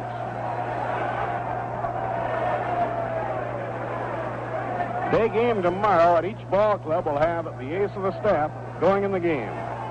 Jim Maloney, a 23-game winner last year against the Mets' Alvin Jackson. Breaking ball outside. It's 2-2 on Charlie Smith. Tomorrow's game will get underway at 2 o'clock. Friday night at 8 p.m., the Cardinal series, the 4-game series, gets underway, including a Sunday doubleheader.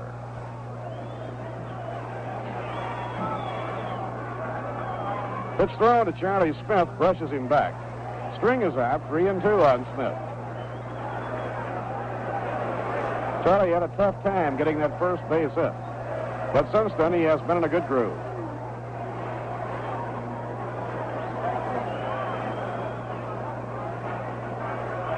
Three-two delivery. Hit hard. Base hit going down the left field line. That almost tore Ruiz's glove off. Smith around first, headed for 2. Throw coming in by Harper, the slide. Safe at second.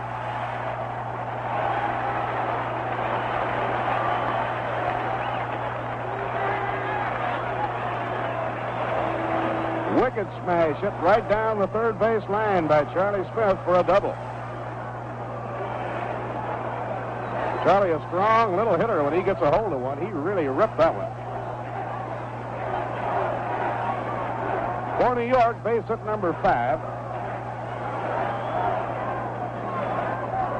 First of the game for Charlie Smith, and it brings up Tim Harkness. Now the crowd in Shea Stadium picking up with the cry, "Let's go Mets."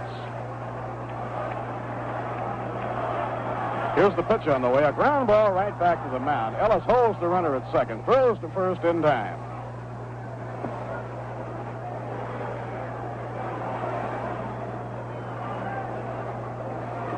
One away and one on. That brings up Ron Hunt. Ron got a base hit to keep his streak alive his last time up. He has 1 for 2. Ron has hit safely in 7 straight ball games. Ron hit safely in all but 3 games of that 12-game road trip.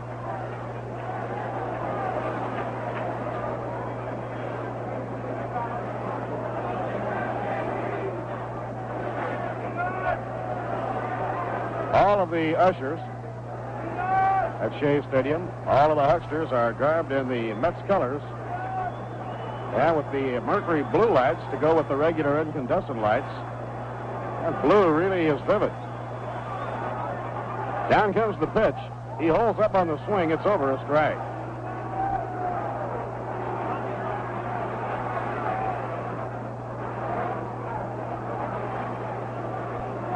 Ron has 1 hit and 2 times at bat. Hunt batting at .324. Now the stretch. The pitch by Sammy Ellis, a drive hit towards short left, a base hit. Don Hefner will hold up. Charlie Smith at third. Mets needing a big inning. They'll take no chances on the baselines. Runners on first and third.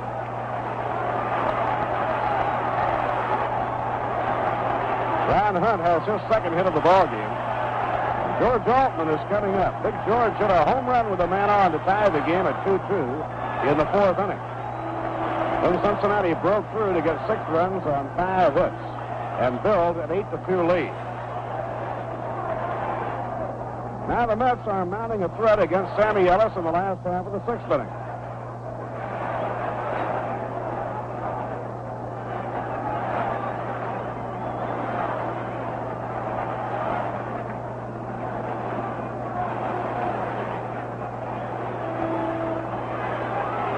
George Altman has singled to right center and hit a drive over the right field wall for a 2-run homer, so George is 2 for 2.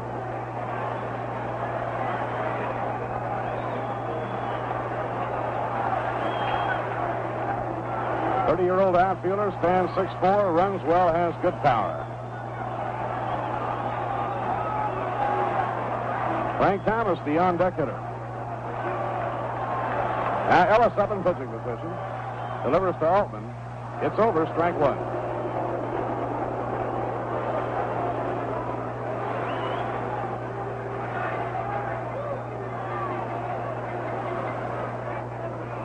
Casey has sent the sign out to the New York bullpen. He wants to have somebody ready in the event he gets down to the end of the batting order. In comes the pitch. He held up just in time. Altman started to go on a pitch up in his eyes, but he had bat control and checked up in the nick of time. Galen Cisco is warming up for New York.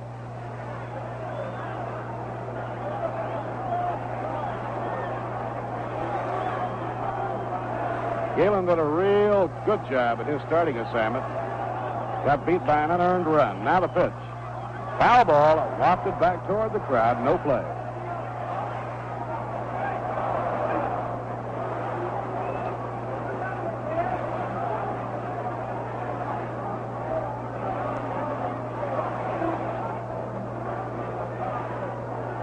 Cincinnati in front 8-2. New York with runners at the corners and one out in the last half of the sixth inning. Ron Hunt is on first and Charlie Smith on third. Reds have their outfield deep to right. A swing and a miss on a curve that was down around the ankle, strike three.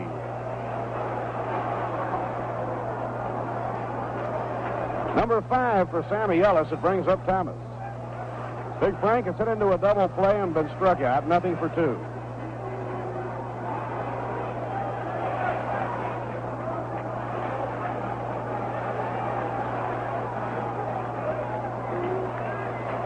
Thomas hitting number 5 and Eddie Kranepool number 6.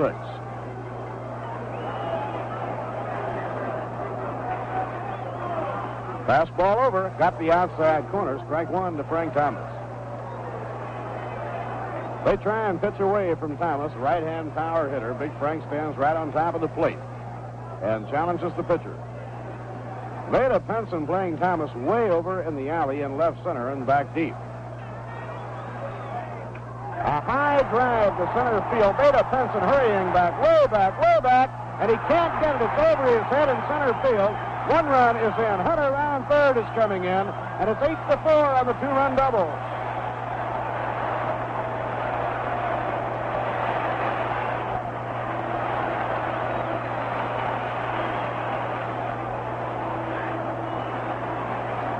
Thomas delivers 2 runs to the plate with a long drive over the head of Veda Penson. That ball bounced against the wall 410 feet from home plate. Now the conference at the mound for Cincinnati. Eddie Kranepool coming on to hit. The Mets have 2 runs back, and now it's an 8-4 ball game in favor of Cincinnati.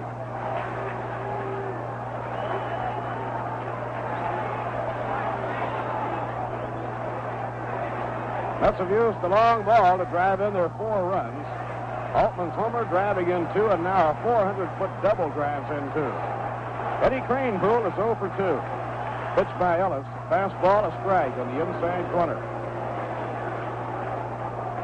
Mets battling back. They now have 4 runs, 7 hits off Sammy Ellis.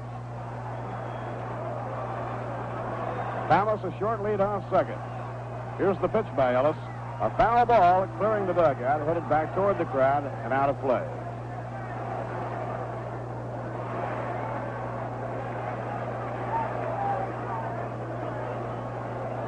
Freddie Hutchinson pacing slowly the floor of the dugout. Hawk Taylor is in the on-deck circle. Down comes the pitch. Foul ball back into the screen, and Kranepool stays in there with a 2-strike count.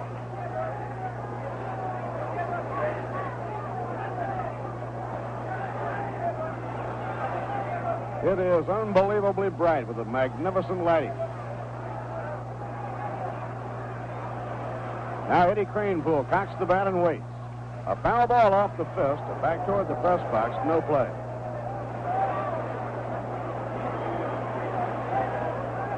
Two runs are in for New York on a double by Charlie Smith, a single by Ron Hunt, and a 400-foot double by Frank Thomas that scored the 2 runs.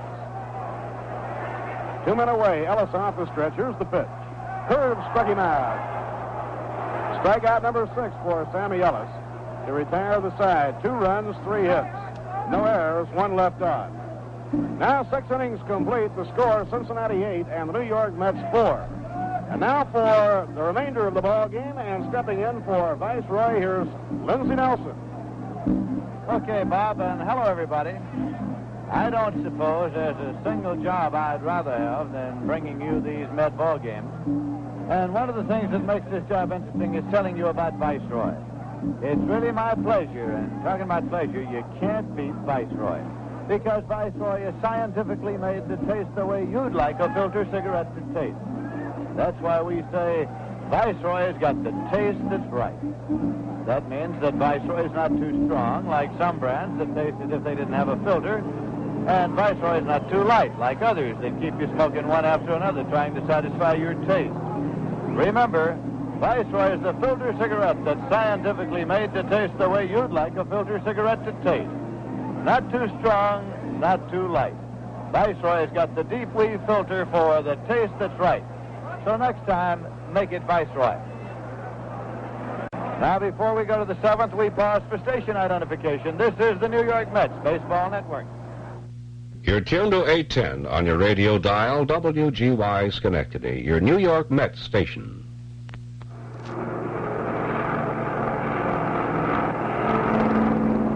This is Lindsey Nelson with Bob Murphy and Ralph Kiner at Shea Stadium in New York, where the Reds are leading the Mets by a score of 8-4. We're going to the top of the 7th, and first baseman Darren Johnson, a right-hand batter, is up. Ed Bowder's pitch is low for ball 1. 6 inning totals. The Reds 8 runs, 8 hits, no errors. The Mets 4 runs, 7 hits, no errors. Now Steve Dillon is throwing in the Met bullpen. Swinging a comebacker off the glove of Bowder. He chases it back in the mound, has no play, and moves it away now at first base. And Darren Johnson rounds first. He's heading for second as Harkness has to run it down, and Harkness is bringing the ball back to the infield himself. Doubtless will be scored 1-1, a base hit, and then an error choice against Ed Bowder. It is 1-1, a hit and an error. That was a comebacker, but Bowder, stretching to his full height to try to pull it down, did not control it, and it went on back of the mound. He chased it back, actually had no play, but threw anyway and threw it away. So the Reds move a runner to second, and now it's Frank Robinson up. He had a 2-run homer to start the scoring in this ball game in the top of the 4th.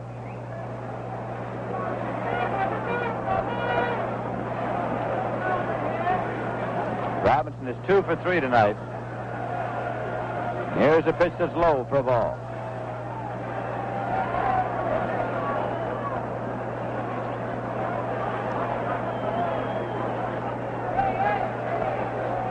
Nobody out for the Reds in the top half of the 7th inning. Bowder checks the runner, and here's the sidearm delivery low for a ball.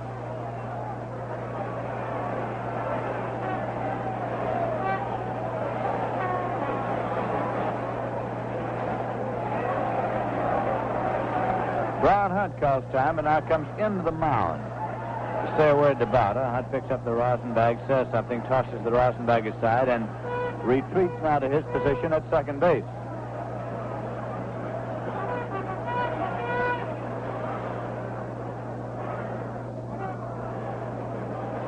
Darren Johnson takes his lead at second.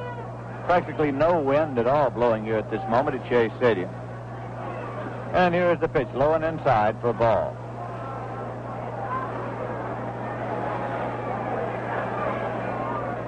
Count has gone 3-0 to Frank Robinson.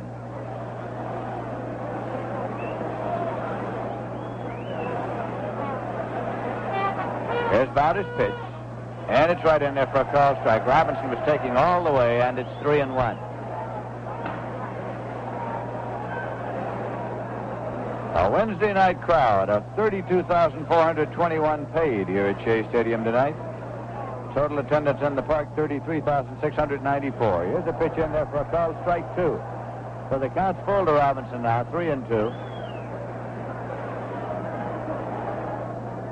The Reds will be here again tomorrow, and then the St. Louis Cardinals, always popular in New York, will be moving in. They'll be here Friday night, Saturday afternoon, and a doubleheader on Sunday. This pitch is outside, a breaking ball, and he walked Robinson.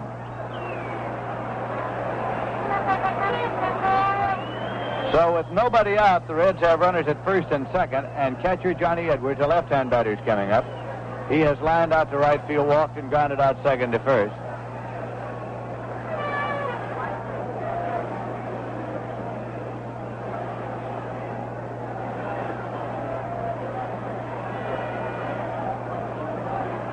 Edwards waits now as Bowder deals, and the pitch is hit on the ground towards second. Taken by Hunt. He goes over to Moran for one to throw to first, and a double play. Number 28 for the New York Mets this season. Darren Johnson moved on to third on the twin bill engineered by Ron Hunt, Al Moran, and Tim Harkness. That brings up Leo Cardenas, the shortstop.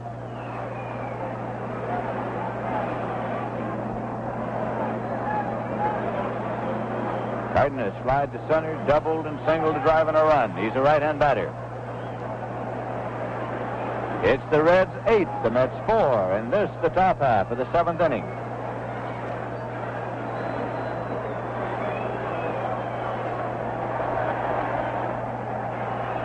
Ed Bowder has the sign now. Pitch is swung on, hit off the handle off to the right side. It'll be in the stands and out of play back of the Mets dugout. Hey, somebody picked that one up rather neatly. Puts it right in his pocket, too, before anybody can talk him out of it.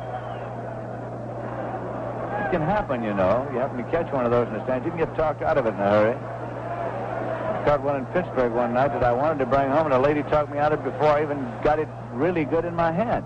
Here's a swing and a dive deep to left, way back, going, and this one is gone for a home run at the 371 sign for Leo Cardenas, and it's a 2-run homer. The Reds lead by a score of 10-4.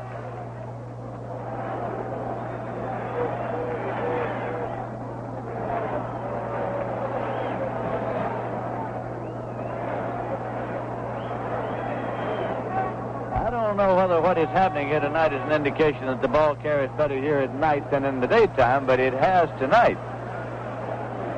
Chico Ruiz is up now. He's been up 3 times without a hit. Nobody on base, of course, and the pitch is a fastball outside for ball 1. The Reds 10 runs on 10 hits. The Mets 4 runs on 7 hits.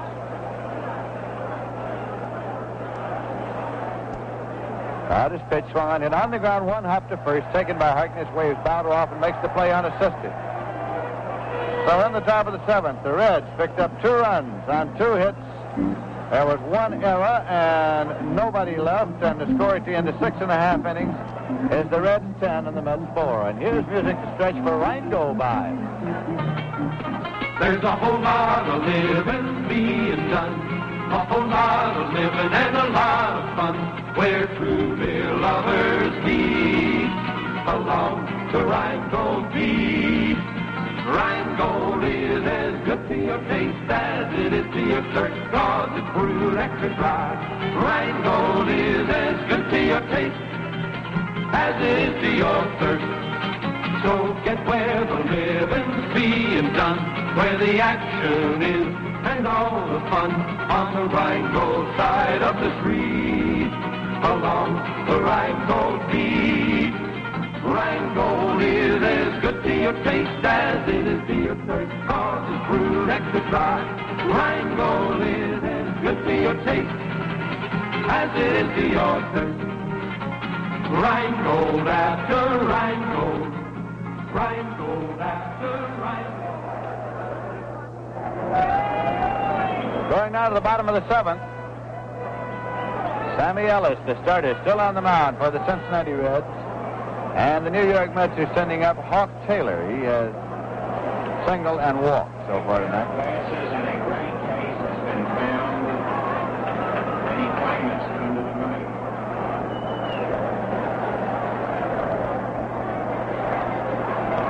Hawk Taylor is a right-hand batter.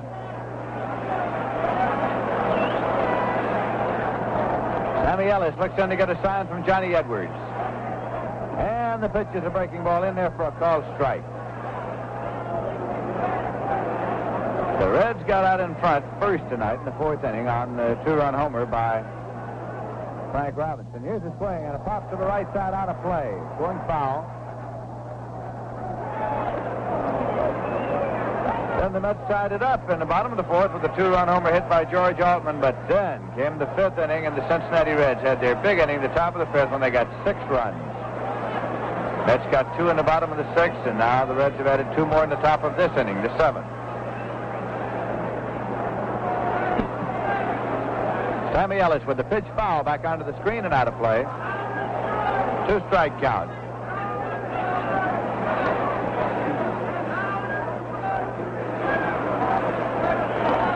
Casey Stengler brought Johnny Stevenson in from the bullpen. Swinging a ground ball, backhanded by Ellis. On his knees he throws in time. He went off the mound to the third base side, gloved the ball, ended up on his knees, throwing on to first in time to get Hawk Taylor. Now Moran is being called back. Moran was in the on-deck circle. He is being called back. And let's see if we're going to get Johnny Stevenson, who was brought in from the bullpen. That's who it's going to be. Johnny Stevenson will bat for Al Moran.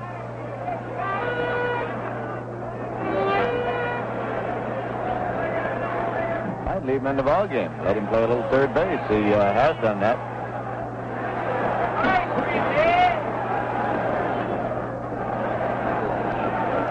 Stevenson's still in the on-deck circle.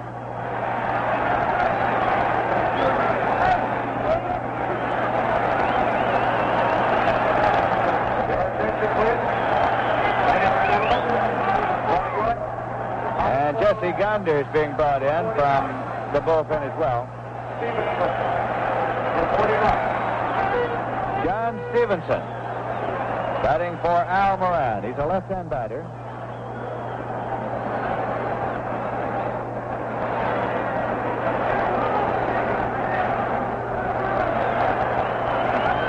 And the pitch is high and away for ball.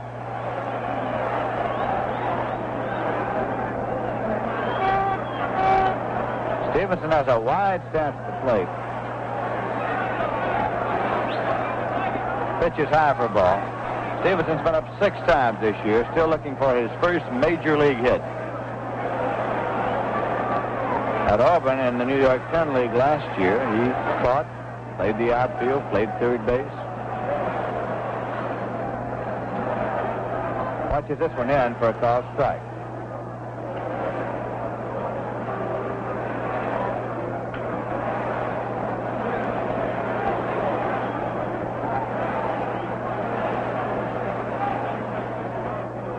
This pitch misses outside. 3-1 is the count now. 3-1 to John Stevenson.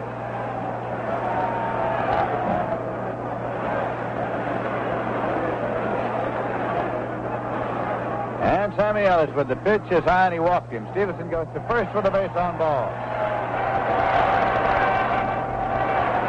That is only the second walk that Stevenson has issued, or rather that Ellis has issued. Ed Bowder's due up, and Gonder's going to bat for Bowder.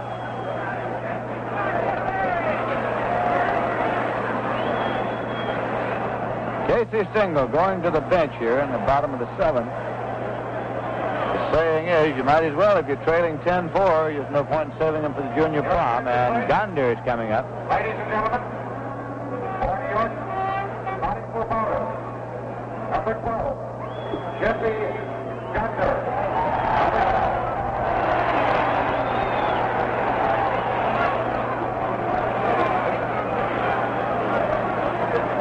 Ellis works off the stretch, and the pitch to Gonder is in there for a call, strike 1.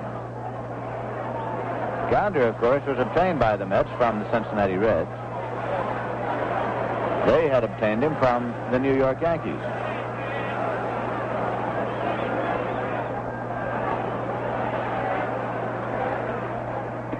Here's a swing and a miss. 2-strike count.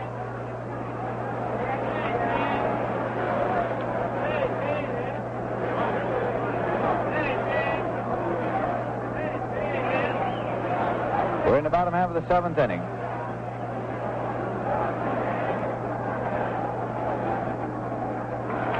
Ground ball towards second. Pete Rose over up with it. Goes to Cardenas for one. The throwback not in time. And it gets by Darren Johnson. However, he plays the rebound off the wall, and there's no farther advance. So Gonder is on at first.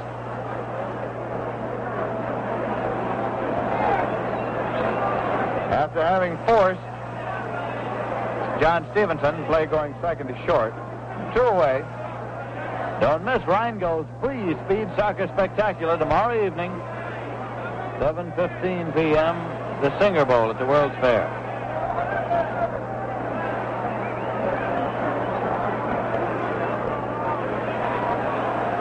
Charlie Smith is up now. He doubled last time up and later scored. It's a little levered on the third base line. Charged and gloved by Ruiz. He throws on and in time as Darren Johnson gave him a stretch to help. Charlie Smith grounding out third, first, and in the bottom of the seventh. The Mets are out with no runs, no hits, no errors, 1 left. The score at the end of 7 innings is the Reds 10 and the Mets 4. Well, of course, the Mets and the Reds will be here again tomorrow afternoon. We'll be on the air at 1:55 p.m. Let's check scores of other games. The National League. This afternoon, the Cubs beat the Giants by a score of 4-2. Larry Jackson all the way to get the win. And the loser was Bob Finley, who started for the Giants. Willie McCovey hit a home run in the 6th with nobody on. At the end of 3.5 innings, Cardinals and the Pirates are scoreless. Sadecki against Friend. At the end of 4 innings, the Phillies 4 and the Milwaukee Braves 2. Sadowski started for Milwaukee. Helped in the 2nd inning. Ray Cub started for the Phillies, and Johnny Cliff started in the 5th. And now, just now, Joe Torre has homered in the 5th inning for the Milwaukee Braves with 2 men on. So the Braves have gone ahead 5-4 over the Phils. Houston Gold 45 are at Los Angeles tonight and a later start. New York Yankees tonight defeated the Washington Senators 9-2 as Jim Bowden was the winner and Benny Daniels the loser. Home runs by Hinton, Lopez, Mantle, Lopez again, and Maris. Second game of the Twilighter. The Yankees are leading 1-0 at the end of an inning and a half. Williams against Osteen. One-night doubleheader. The first game is in the bottom of the 8th, where the Chicago White Sox 6 and the Kansas City A's 4. Jabowski started for Kansas City. Bozefield in the 6th. O'Donoghue in the 7th. Gary Peters started for the White Sox. Hoyt Wilhelm in the 7th inning. And Nicholson has hit 2 home runs for the White Sox. Still in the American League. At the end of 4.5 innings, the Baltimore Orioles 2 and the Cleveland Indians nothing. McCormick for Baltimore. Kralik started for Cleveland. McMahon in the 2nd and Bell in the 5th. At the end of an inning and a half, Boston Red Sox nothing and the Detroit Tigers nothing. Billy Monroe-Cat against Wickersham, and the Los Angeles Angels play the Minnesota Twins in a later start. We have a few changes for you here. Before we give you those, we'd like to remind you that if you're coming out to a Met night game or a weekend game, there's plenty of parking space because the commuter lots are available as well as the regular parking lots. Steve Dillon has come on now to pitch for the New York Mets.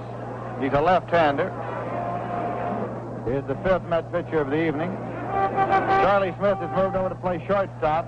Johnny Stevenson is staying in the game at third base for the New York Mets. And Sammy Ellis is up to lead off for the Cincinnati Reds. Against the left-hander, Steve Dillon, and his pitch. Tight as it knocked Ellis down. He hit the deck. It's ball 1.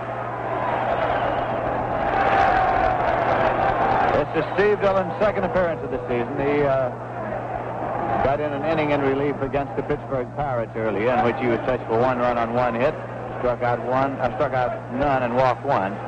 Steve Dillon has no won or loss record. An alumnus of Cardinal Hayes High School in the Bronx. Now Dillon again with the pitch. It's swung on and missed. It's 1-1.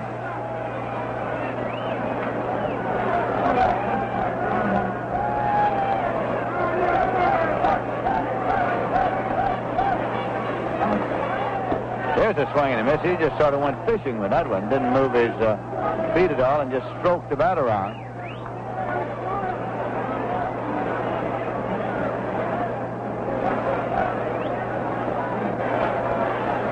Nobody on, nobody out. Top of the 8th, and here's a pitch that misses outside for a ball. 2-2 to Sammy Ellis. The Reds leading by a score of 10-4. First night game ever at Shea Stadium in New York.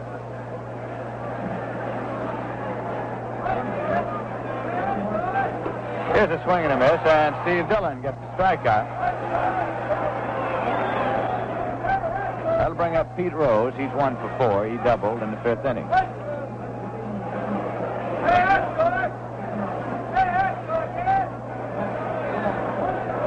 Rose is a switch hitter, so he's going to bet right now against the left-hander Steve Dillon.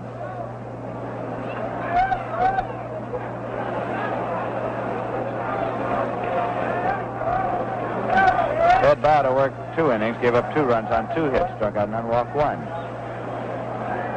Dillon deals to Rose, and it's a breaking ball. It's high for a ball.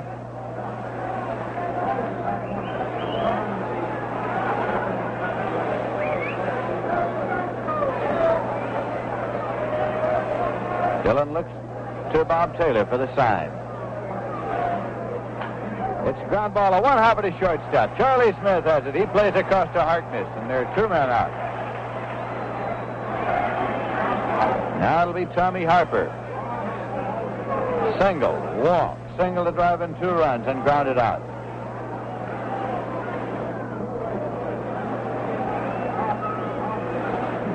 Well, the Met banner makers have been out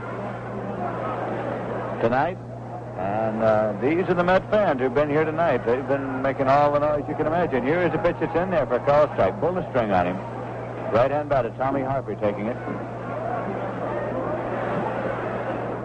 One big banner said, "Where's Homer?" There's a swing, and the ball's hit in the air to center field. Coming on is Cranepool to take it. Young Steve Dillon gets the Reds out in order. And the top of the 8th, no runs, no hits, no errors, none left. And the score at the end of 7.5 innings is the Reds 10 and the Mets 4. And now let's listen to the sound of the Rheingold beat.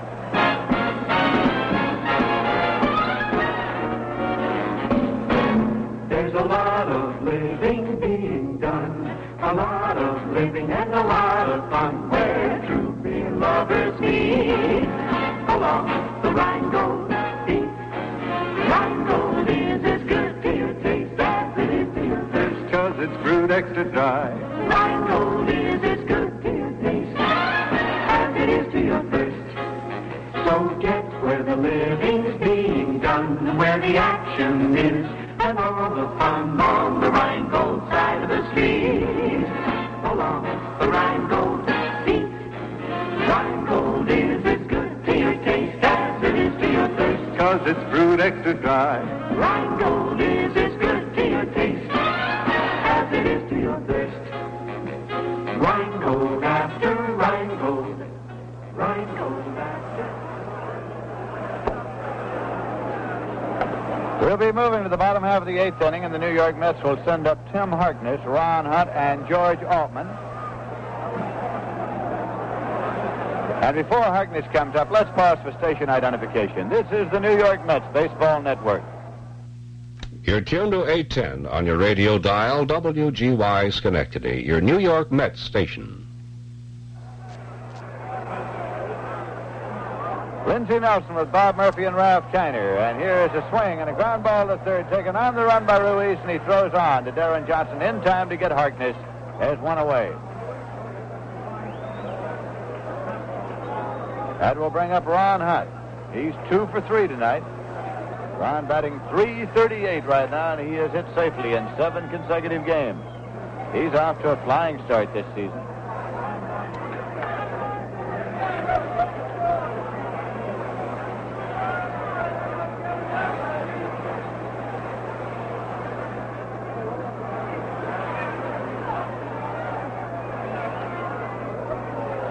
Sammy Ellis with a no wind-up delivery, and it's swung out, hit in the air to center field. Vader Pinson is there. He pounds the glove and makes the catch. 2 away as Hunt swung on the first ball pitched. And now George Hoffman. George is 2 for 3 tonight. He's single in the 2nd and had a 2-run homer in the 4th. He struck out swinging in the 6th. Well, since construction was begun on this ballpark, Everybody wondered first what it would look like when it opened up, and then everybody wondered what it would look like at night. And I can tell you, it's a gorgeous sight to see. A beautiful lighting system at Shea Stadium. Here's a fastball high to Altman for ball one.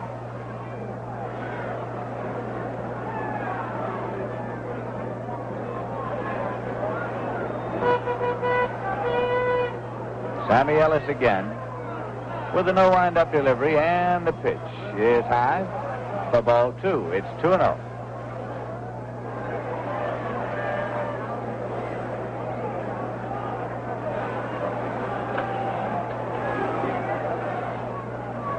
Frank Thomas waiting on deck. And Altman bunts foul, trying to bunt his way on, and instead fouled it back. Out of play. 2-1.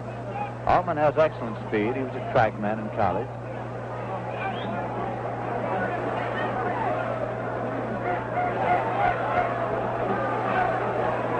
The Cincinnati Reds 10 and the New York Mets 4, and this the bottom half of the eighth inning. This pitch is fired tight. 3 balls and 1 strike now.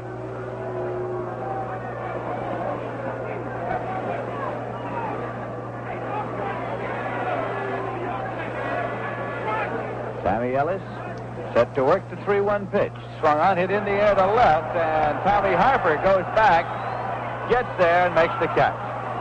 Ball well hit, but the side's out in order in the bottom of the eighth with no runs, no hits, no errors, and none left. And the score at the end of 8 innings is the Reds 10 and the Mets 4. Well, of course, most of you Met fans know the Meet the Mets song, the official song of the Mets that was written and recorded last season. You hear it before and after every Mets broadcast and telecast, and it's played here at Shea Stadium before every game. As a matter of fact, it's usually played on the road in the ballparks where the Mets appear because it's a very catchy tune. And if you'd like to have your own recording of Meet the Mets, you can get it on a 45 RPM. On one side, there's a vocal version.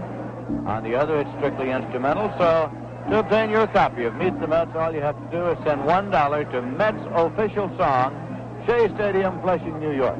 Mets Official Song, Shea Stadium, Flushing, New York, and you'll get your 45 RPM recording.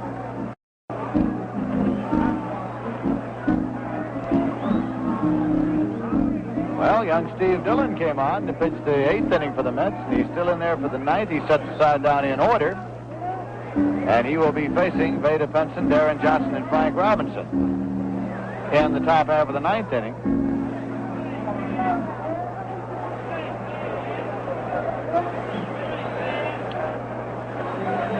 Through 8 innings, the Reds have 10 runs, 10 hits, no errors. The Mets 4 runs, 7 hits, and 1 error.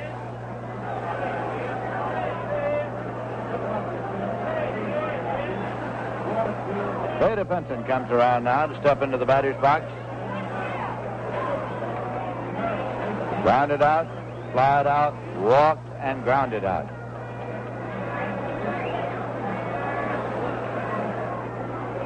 Penson is batting .313 right now for the Reds. Dillon's pitch breaks in there for a called strike. Steve Dillon was drafted by the New York Mets from the New York Yankee organization. The Yankees had him 1 year at Fort Lauderdale. Pitch is fired tight for a ball. It's 1-1.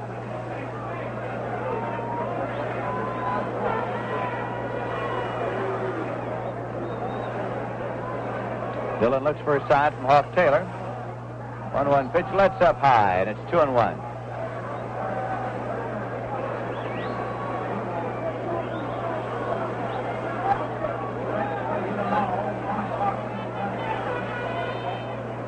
Penson standing in there and waiting. And the 2-1 pitch. Breaking ball hit on the ground. Back at first, a foul ball. It's gloved by Tim Harkness there.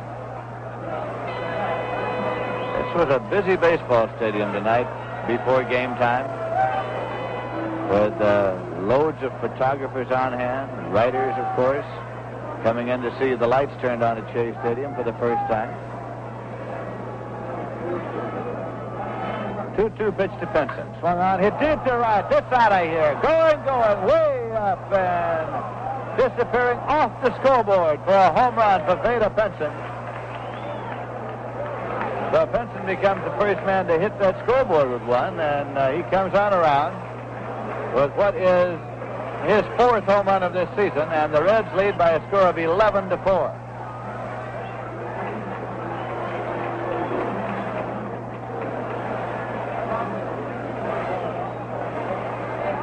And now Darren Johnson is up. Nobody on, nobody out. Johnson is a right-hand batter. Pitch is in there for a called strike. Manager Fred Hutchinson this season has been platooning Darren Johnson, the right-hand batter, and Gordon Coleman, the left-hand batter. He thought, of course, that Coleman had a bad year last season. Here's a pitch low for a ball, 1-1. And he did a lot of experimenting at first base last year.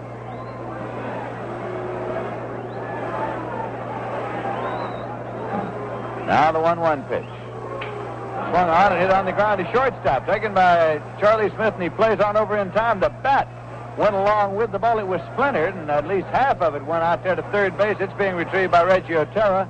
The other half's being retrieved by the bat boy, and now he has the two pieces together. So there's one away, and Frank Robinson's coming up. He's 2 for 3 and a walk. He had a 2-run homer in the top half of the 4th inning.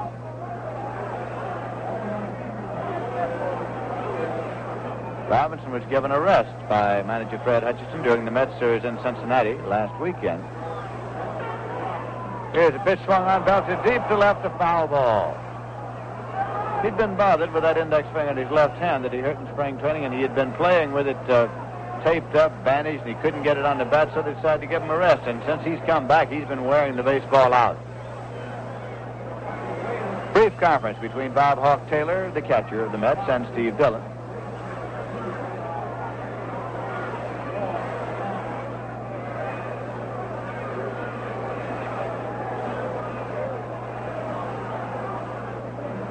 Dillon looks in for his sign, has it now. And the pitch is low. It comes all the way back. No damage done, no base running. 1-1 to Robinson. A lot of the baseball fans coming out for the night game came out and had dinner here at Shea Stadium tonight.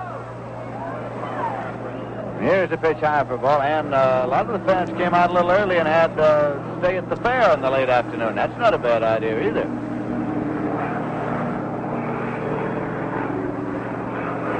2-1 pitch to Robinson. Swung on and belted again, fouled on the left field line, out of play, and it's a 2-2 count now.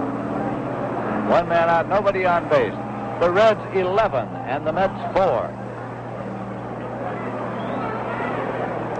In 5 home games, the Mets have drawn 150,631 fans.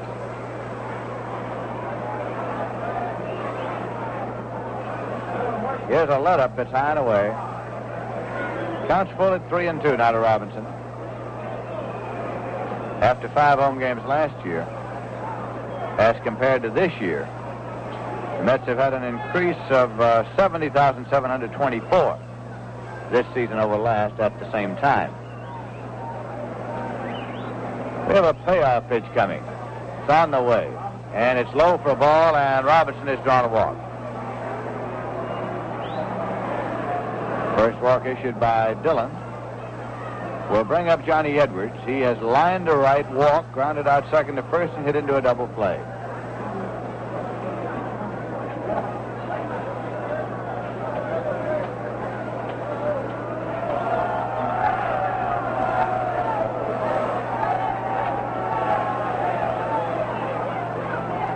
Dillon's pitch swung on, hit on the ground, through the hole into right field for a base hit. Frank Robinson rounds second. He's on his way to third. Altman up, lobs the ball to second, and Robbie pulls up standing at third base. Johnny Edwards is on with a ground single to right. Runners at first and third. One man out, and Leo Cardenas is coming up. He had a 2-run homer last time up. That was in the 7th inning. That hit was number 12 for the Cincinnati Reds this evening. In case you have joined us during the progress of this ball game, Bill Wakefield started for the Mets, followed by Ron Locke, who pitched to only one man and walked him. Then Larry Bernard pitched an inning. Then Ed Bowder pitched 2 innings. And now it is Steve Dillon.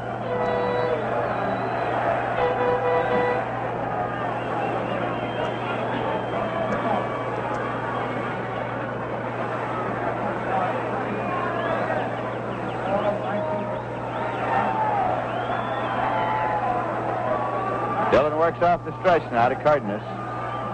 Pitch is swung on, hit on the ground to short and on by Al Moran. Robinson comes on to score. Edwards is on his way to third. Crane pulls up with the ball placed to second. Run in on the play to make it 12-4. The Reds leading. They still have runners first and third. Scored as a base hit and a run batted in for Leo Cardenas. That's 4 for 5 Cardenas tonight. Chico Ruiz is coming up now. He's been up 4 times without a hit.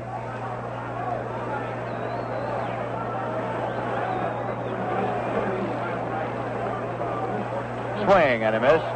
Ruiz is a switch hitter, and he's batting right-handed here against left-hander Steve Dillon.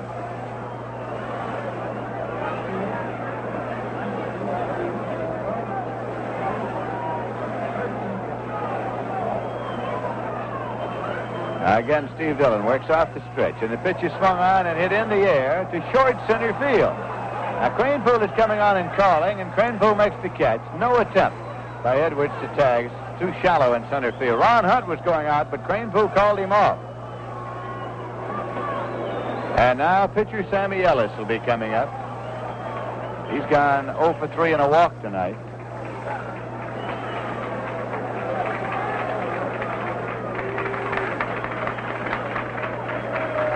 Sammy Ellis getting a hand from the Met fans here. Young fella in his first start of the season tonight. He was up after the close of the Coast League season in 1962 with the Cincinnati Reds. Here's a swing and a miss, strike one. He was at San Diego last season also with the Reds. But they think he's going to be a fine hurler for him in the future. Just as Jim Maloney has developed into a fine frontline hurler who won 23 last year, and he's going to pitch tomorrow. The pitch is low for a ball. It's 1-1. Of course, the Mets are going to call on Al Jackson tomorrow. Little Al who outdueled Maloney last weekend and beat the Reds 3-0. Jackson has 2 shutouts already this season.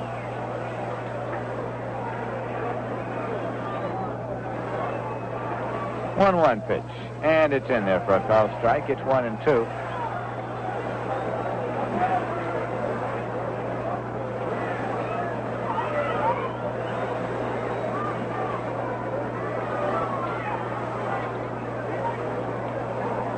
Again, Dillon works off the stretch with runners at first and third and 2 men out. The pitch is foul back and out of play. Ellis doesn't put too much heart in those swings. He gives it a lot of wrist and a lot of arm, and that's about it. Of course, that doesn't mean he can't punch one out.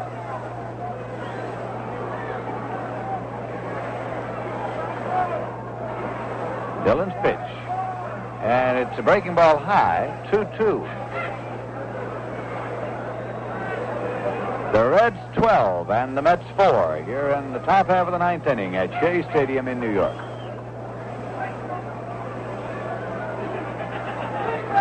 This pitch is low, so it's gone 3-2 now to Ellis, which means that Leo Cardenas on at first will be moving on the pitch.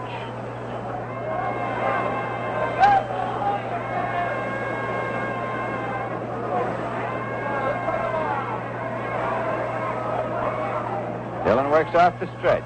There goes Cardenas, and the pitch is foul back. We'll have to do it all over again. It's out of play.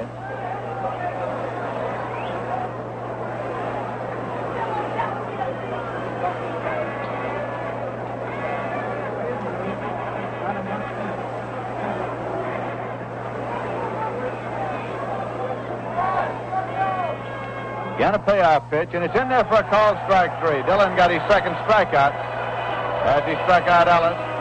But in the top of the 9th, the Reds picked up 2 runs on 3 hits, no errors and 2 left, and the score at the end of 8.5 innings is the Reds 12 and the Mets 4.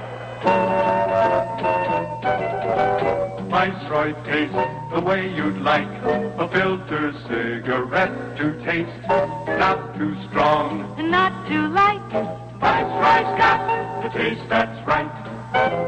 That's right. Viceroy's not too strong, like brands that taste as if they didn't have a filter. And not too light, like others that keep you smoking one after another, trying to satisfy your taste. Viceroy's not too strong, not too light, Viceroy's got the deep weave filter for the taste that's right. Deep weed filter, right. Taste that's right, right. Not too strong or light. Viceroy's got the taste that's right. Viceroy tastes the way you'd like a filter cigarette to taste. Not too strong and not too light. Viceroy's got the taste that's right.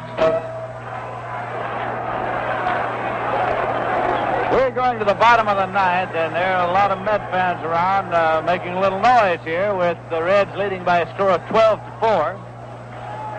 And Frank Thomas coming up for the Mets. He had a 2-run double in the bottom half of the sixth inning. He's 1 for 3 tonight. Sammy Ellis on the mound started. He's come all the way trying for a root-going performance here tonight at Shea Stadium.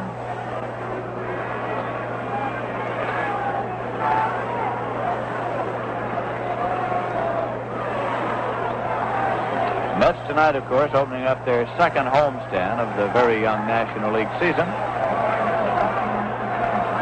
Ellis pitched to the right-hand batter. He swung on and missed it. Frank took a riffle at that. He was trying to give it the long, long ride. Very little wind here tonight. Flag is motionless at this moment on the flagstaff in center field.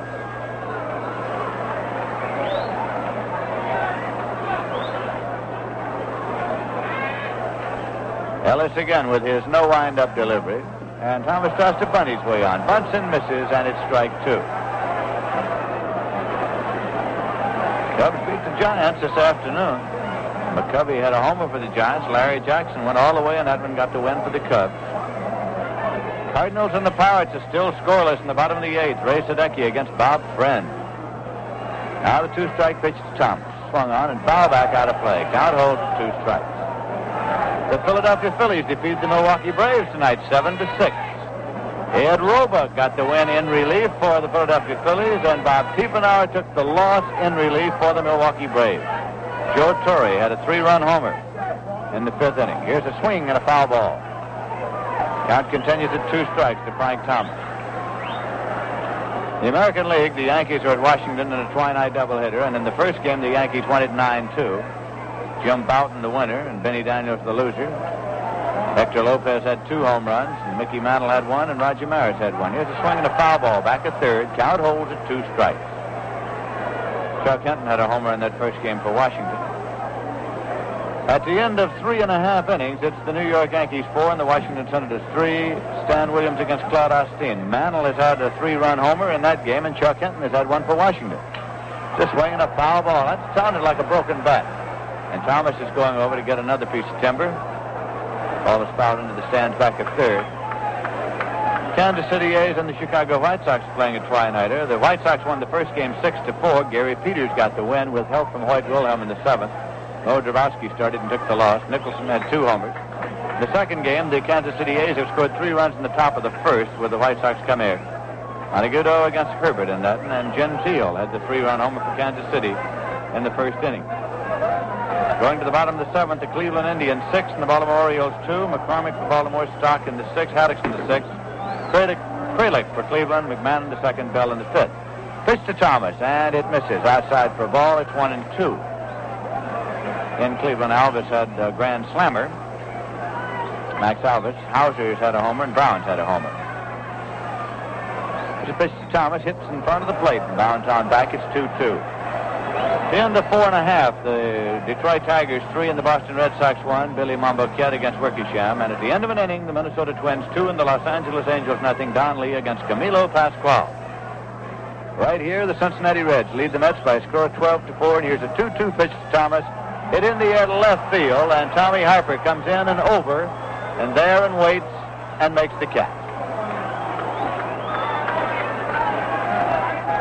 One away for the Mets, batting in the bottom of the 9th, and Ed Kranepool is coming up. He's 0 for 3 tonight.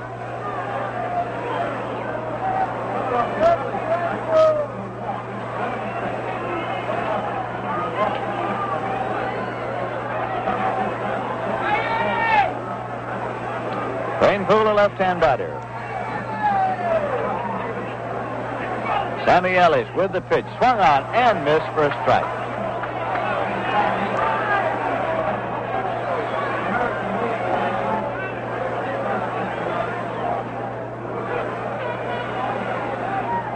Ken Ellis with the pitch. Foul, back and out of play. 2-strike count to Eddie Cranepool. James Monroe High School in the Bronx.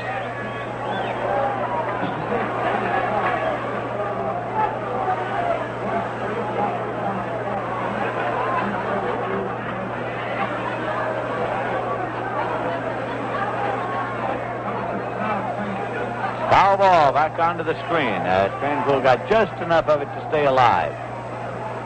Count continues at 2 strikes.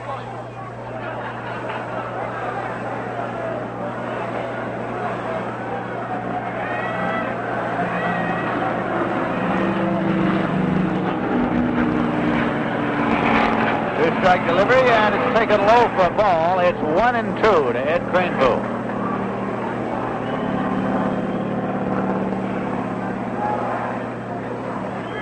Mets, of course, played in Milwaukee yesterday afternoon and flew back to New York last night.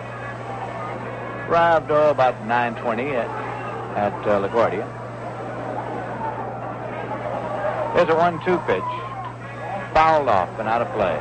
Just past Hawk Taylor kneeling on deck. Count continues at 1-2.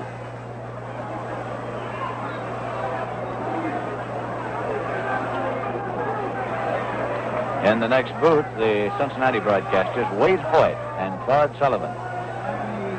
Here's a 1-2 pitch, and it's in there for a call, strike 3. Strikeout number 7 for Sammy Ellis. 2 away, nobody on base, and it's up to Bob Taylor as far as the Mets' fortunes are concerned in this game, with the Cincinnati Reds leading by a score of 12-4.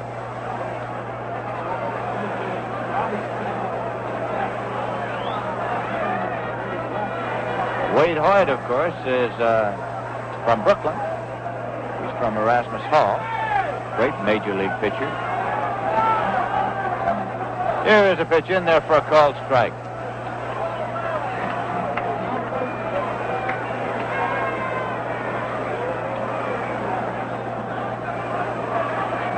Again the pitch, swung on and hit into the glove of Ruiz, who left his feet to pull it down.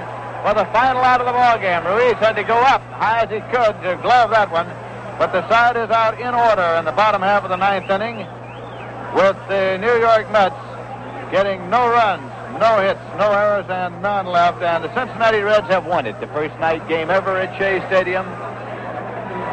And we'll be back in a moment with a final summary and totals. The final score of the game is the Cincinnati Reds 12 and the New York Mets 4. Well, here tonight, there was much ceremony, much excitement attending the first night game. And in the pregame ceremony, at home plate, Larry McPhail punched one button to turn on the incandescent lights here. He was the man who brought night baseball to the major leagues, first to Cincinnati, then to Brooklyn, then to Yankee Stadium. And the man who pressed the button for the lights to go on at Crosley Field in 1935, May 24th, was President Franklin Delano Roosevelt, and he did it from the White House. And tonight here, Franklin Roosevelt Jr. pressed the button that turned on the mercury vapor lights, a new concept in stadium lighting. But then it was the Cincinnati Reds who went on to dominate the ball game. They got it in front early on a 2-run homer by Frank Robinson. In the 4th inning, the Mets tied it up with a 2-run homer by George Altman in the bottom of the 4th. And it was 2-2 at that point. And there was plenty of encouragement from a paid crowd of 32,421. But then the Cincinnati Reds came back in the top of the 5th to get 6 big runs, and to all intents and purposes, it was all over. Although the Mets did pick up 2 more runs in the bottom of the 6th, the Reds added 2 in the 7th and 2 in the 9th to win it by a score of 12-4. Here are the final totals. For the Cincinnati Reds, 12 runs on 13 hits, no errors, and 6 left. For the Mets, 4 runs on 7 hits, 1 error, and 3 left. The winning pitcher, Sammy Ellis, getting his first win in his first start of the season. The losing pitcher, Bill Wakefield, for the Mets, who now had won none and lost 1. He was the starting pitcher, and he worked the first 4 innings in which he was charged with 5 runs. And we invite you now to join us tomorrow afternoon when we'll be on the air at 1:55 with another game between the New York Mets and the Cincinnati Reds. It'll be Jim Maloney going for the Reds and Hal Jackson for the New York Mets. And that just about wraps up another New York Mets game, brought to you by Rheingold Extra Dry and Viceroy Cigarettes. Rheingold is as good to your taste as it is to your thirst because it's brewed extra dry. Be sure you have plenty of Rheingold Extra Dry on ice. It's the favorite beer of millions all along the Rheingold beat. Smoother, crisper, livelier, Rheingold after Rheingold. Now this is Lindsey Nelson saying so long for Bob Murphy, Ralph Kiner, our statistician Matt Winnick, our engineer Pappy Durkin, our producer Joe Gallagher, and the brewers of Rheingold Extra Dry and the makers of Viceroy cigarettes. Viceroy, scientifically made to taste the way you'd like a filter cigarette to taste. Not too strong, not too light. Viceroy's got the deep weave filter and the taste that's right. Final score, the Reds 12, the Mets 4. So long, everybody. This is the New York Mets Baseball Network. 810 on your dial, WGY, WGFM, Schenectady. Now keep tuned for news at the top of the hour from NBC. At the tone, it will be 11 p.m. by the General Electric clock. Warning from the President. NBC Radio News on the Hour, brought to you by Wynn's friction-proofing products to correct and prevent car trouble from radiator to gas tank. Now here is Bob Wilson. Tonight's top story, first of its kind. More than 1,000 people attended President Johnson's news conference on the south lawn of the White House. There's never been another like it, for half the people there weren't professional reporters. They were the wives and children of Washington newsmen. President Johnson announced that on Friday, Defense Secretary Robert McNamara will leave for West Germany, where he will discuss military matters. Then he will fly to Saigon for his second visit there in 2 months. It's a clear indication the war against the Red Guerrillas in South Vietnam isn't going well. The President said our policy of economic isolation for Cuba is effective, and we will continue to urge our allies to observe the boycott. How is his health? My heart is normal, the President said. I don't know anyone that is concerned, certainly none of my doctors. He declared that he may call Congress back to work late in the summer after the presidential nominating conventions unless the Civil Rights Bill and other priority legislation has been brought to a vote. When the questions and answers were over, the children crowded around the President for picture-taking. It was hard to tell who enjoyed it more, Mr. Johnson or the youngsters.